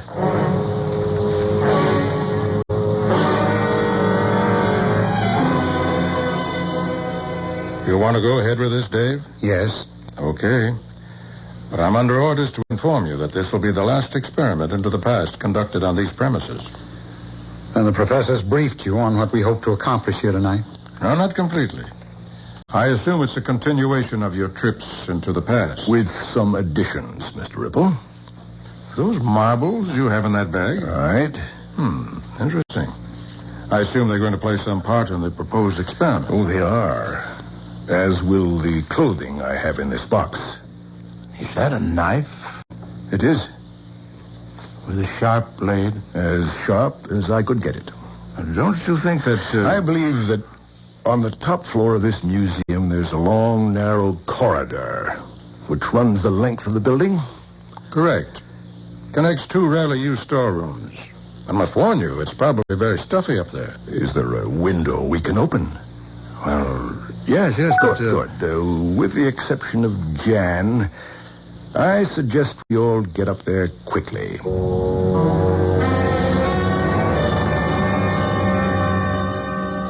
Excellent, Mr. Ripple. A corridor just as you described it. And now the window's been opened, and we're all gathered here ready to start. I thought Jan was... She told me she had to be part of the experiment. Oh, she'll be along later, David. There were some things we had to keep from you. Ripple, is there any way you could light this corridor better? It's fine the way it is. I'll move down the corridor. Can you see this? Something shining. The knife is quite visible to anyone with normal eyesight, Professor. Good. Now, Henderson, if you'll station yourself about halfway down the corridor and wait there. And don't touch the marbles. Oh, don't worry. Never was any good at shooting marbles, Beckwith. Where do you want me, Professor? As we agreed, wherever you think you'd serve the museum's interest best. I think I'll stay near you. Fine. Now, what we have is the corridor, perfect view, and along the corridor, gleaming knife. David, you stand on my right. Mr. Ripple, that puts you on my left. Mm-hmm. And we all agree the corridor is quite empty. Now, Mr. Ripple, may I have the daguerreotype? Here you are. Thanks. Now, David, look closely at this face. The face of a man named Charles Mason. And David, as I drop the marbles one by one on the stone floor, they'll start to bounce. And bounce, bounce, bounce back through the years. Listen to them bouncing. bouncing down the long corridor of time. And the years slide by, alive with the echoes of the past. Do you see them, David? I see them and hear them. Ripple. I'm walking along near the top of the hill on the Heath, and I see a single horseman. He's silhouetted for a moment against the moon. He comes riding, and he stops. He dismounts, and he hides so carefully in the bushes. Beckwith, for heaven's sake, what's happening? That's Ripple. He's under two. He thinks he's there. They stand stone still, the man and the horse. The bushes hide them. A lady. She's walking. She has a cape with a hood.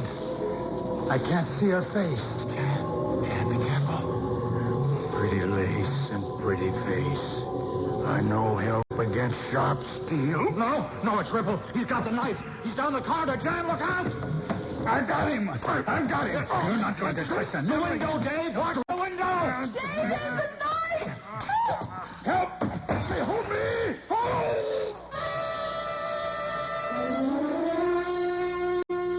Robert Ripple was pure evil. He was also Charles Mason, wasn't he? Perhaps he just saw an opportunity to destroy a good man when he discovered that daguerreotype and realized the man in it looked exactly like you. He simply took a nameless photo and gave it a name. He gave me the horrors. But, Professor, isn't there any chance of finding out who the man in that picture really was? I'd like to know his real name. Oh, David, my darling. Let's just live in the 20th century. I admit it's difficult enough, but it's our very own.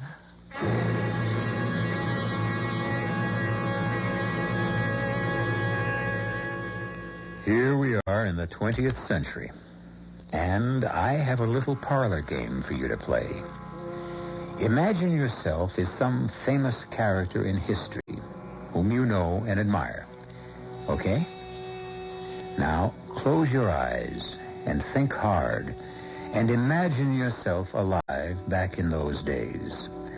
And as you think, you may see some pictures in your mind that you've never seen before. Try it. I'll be back shortly.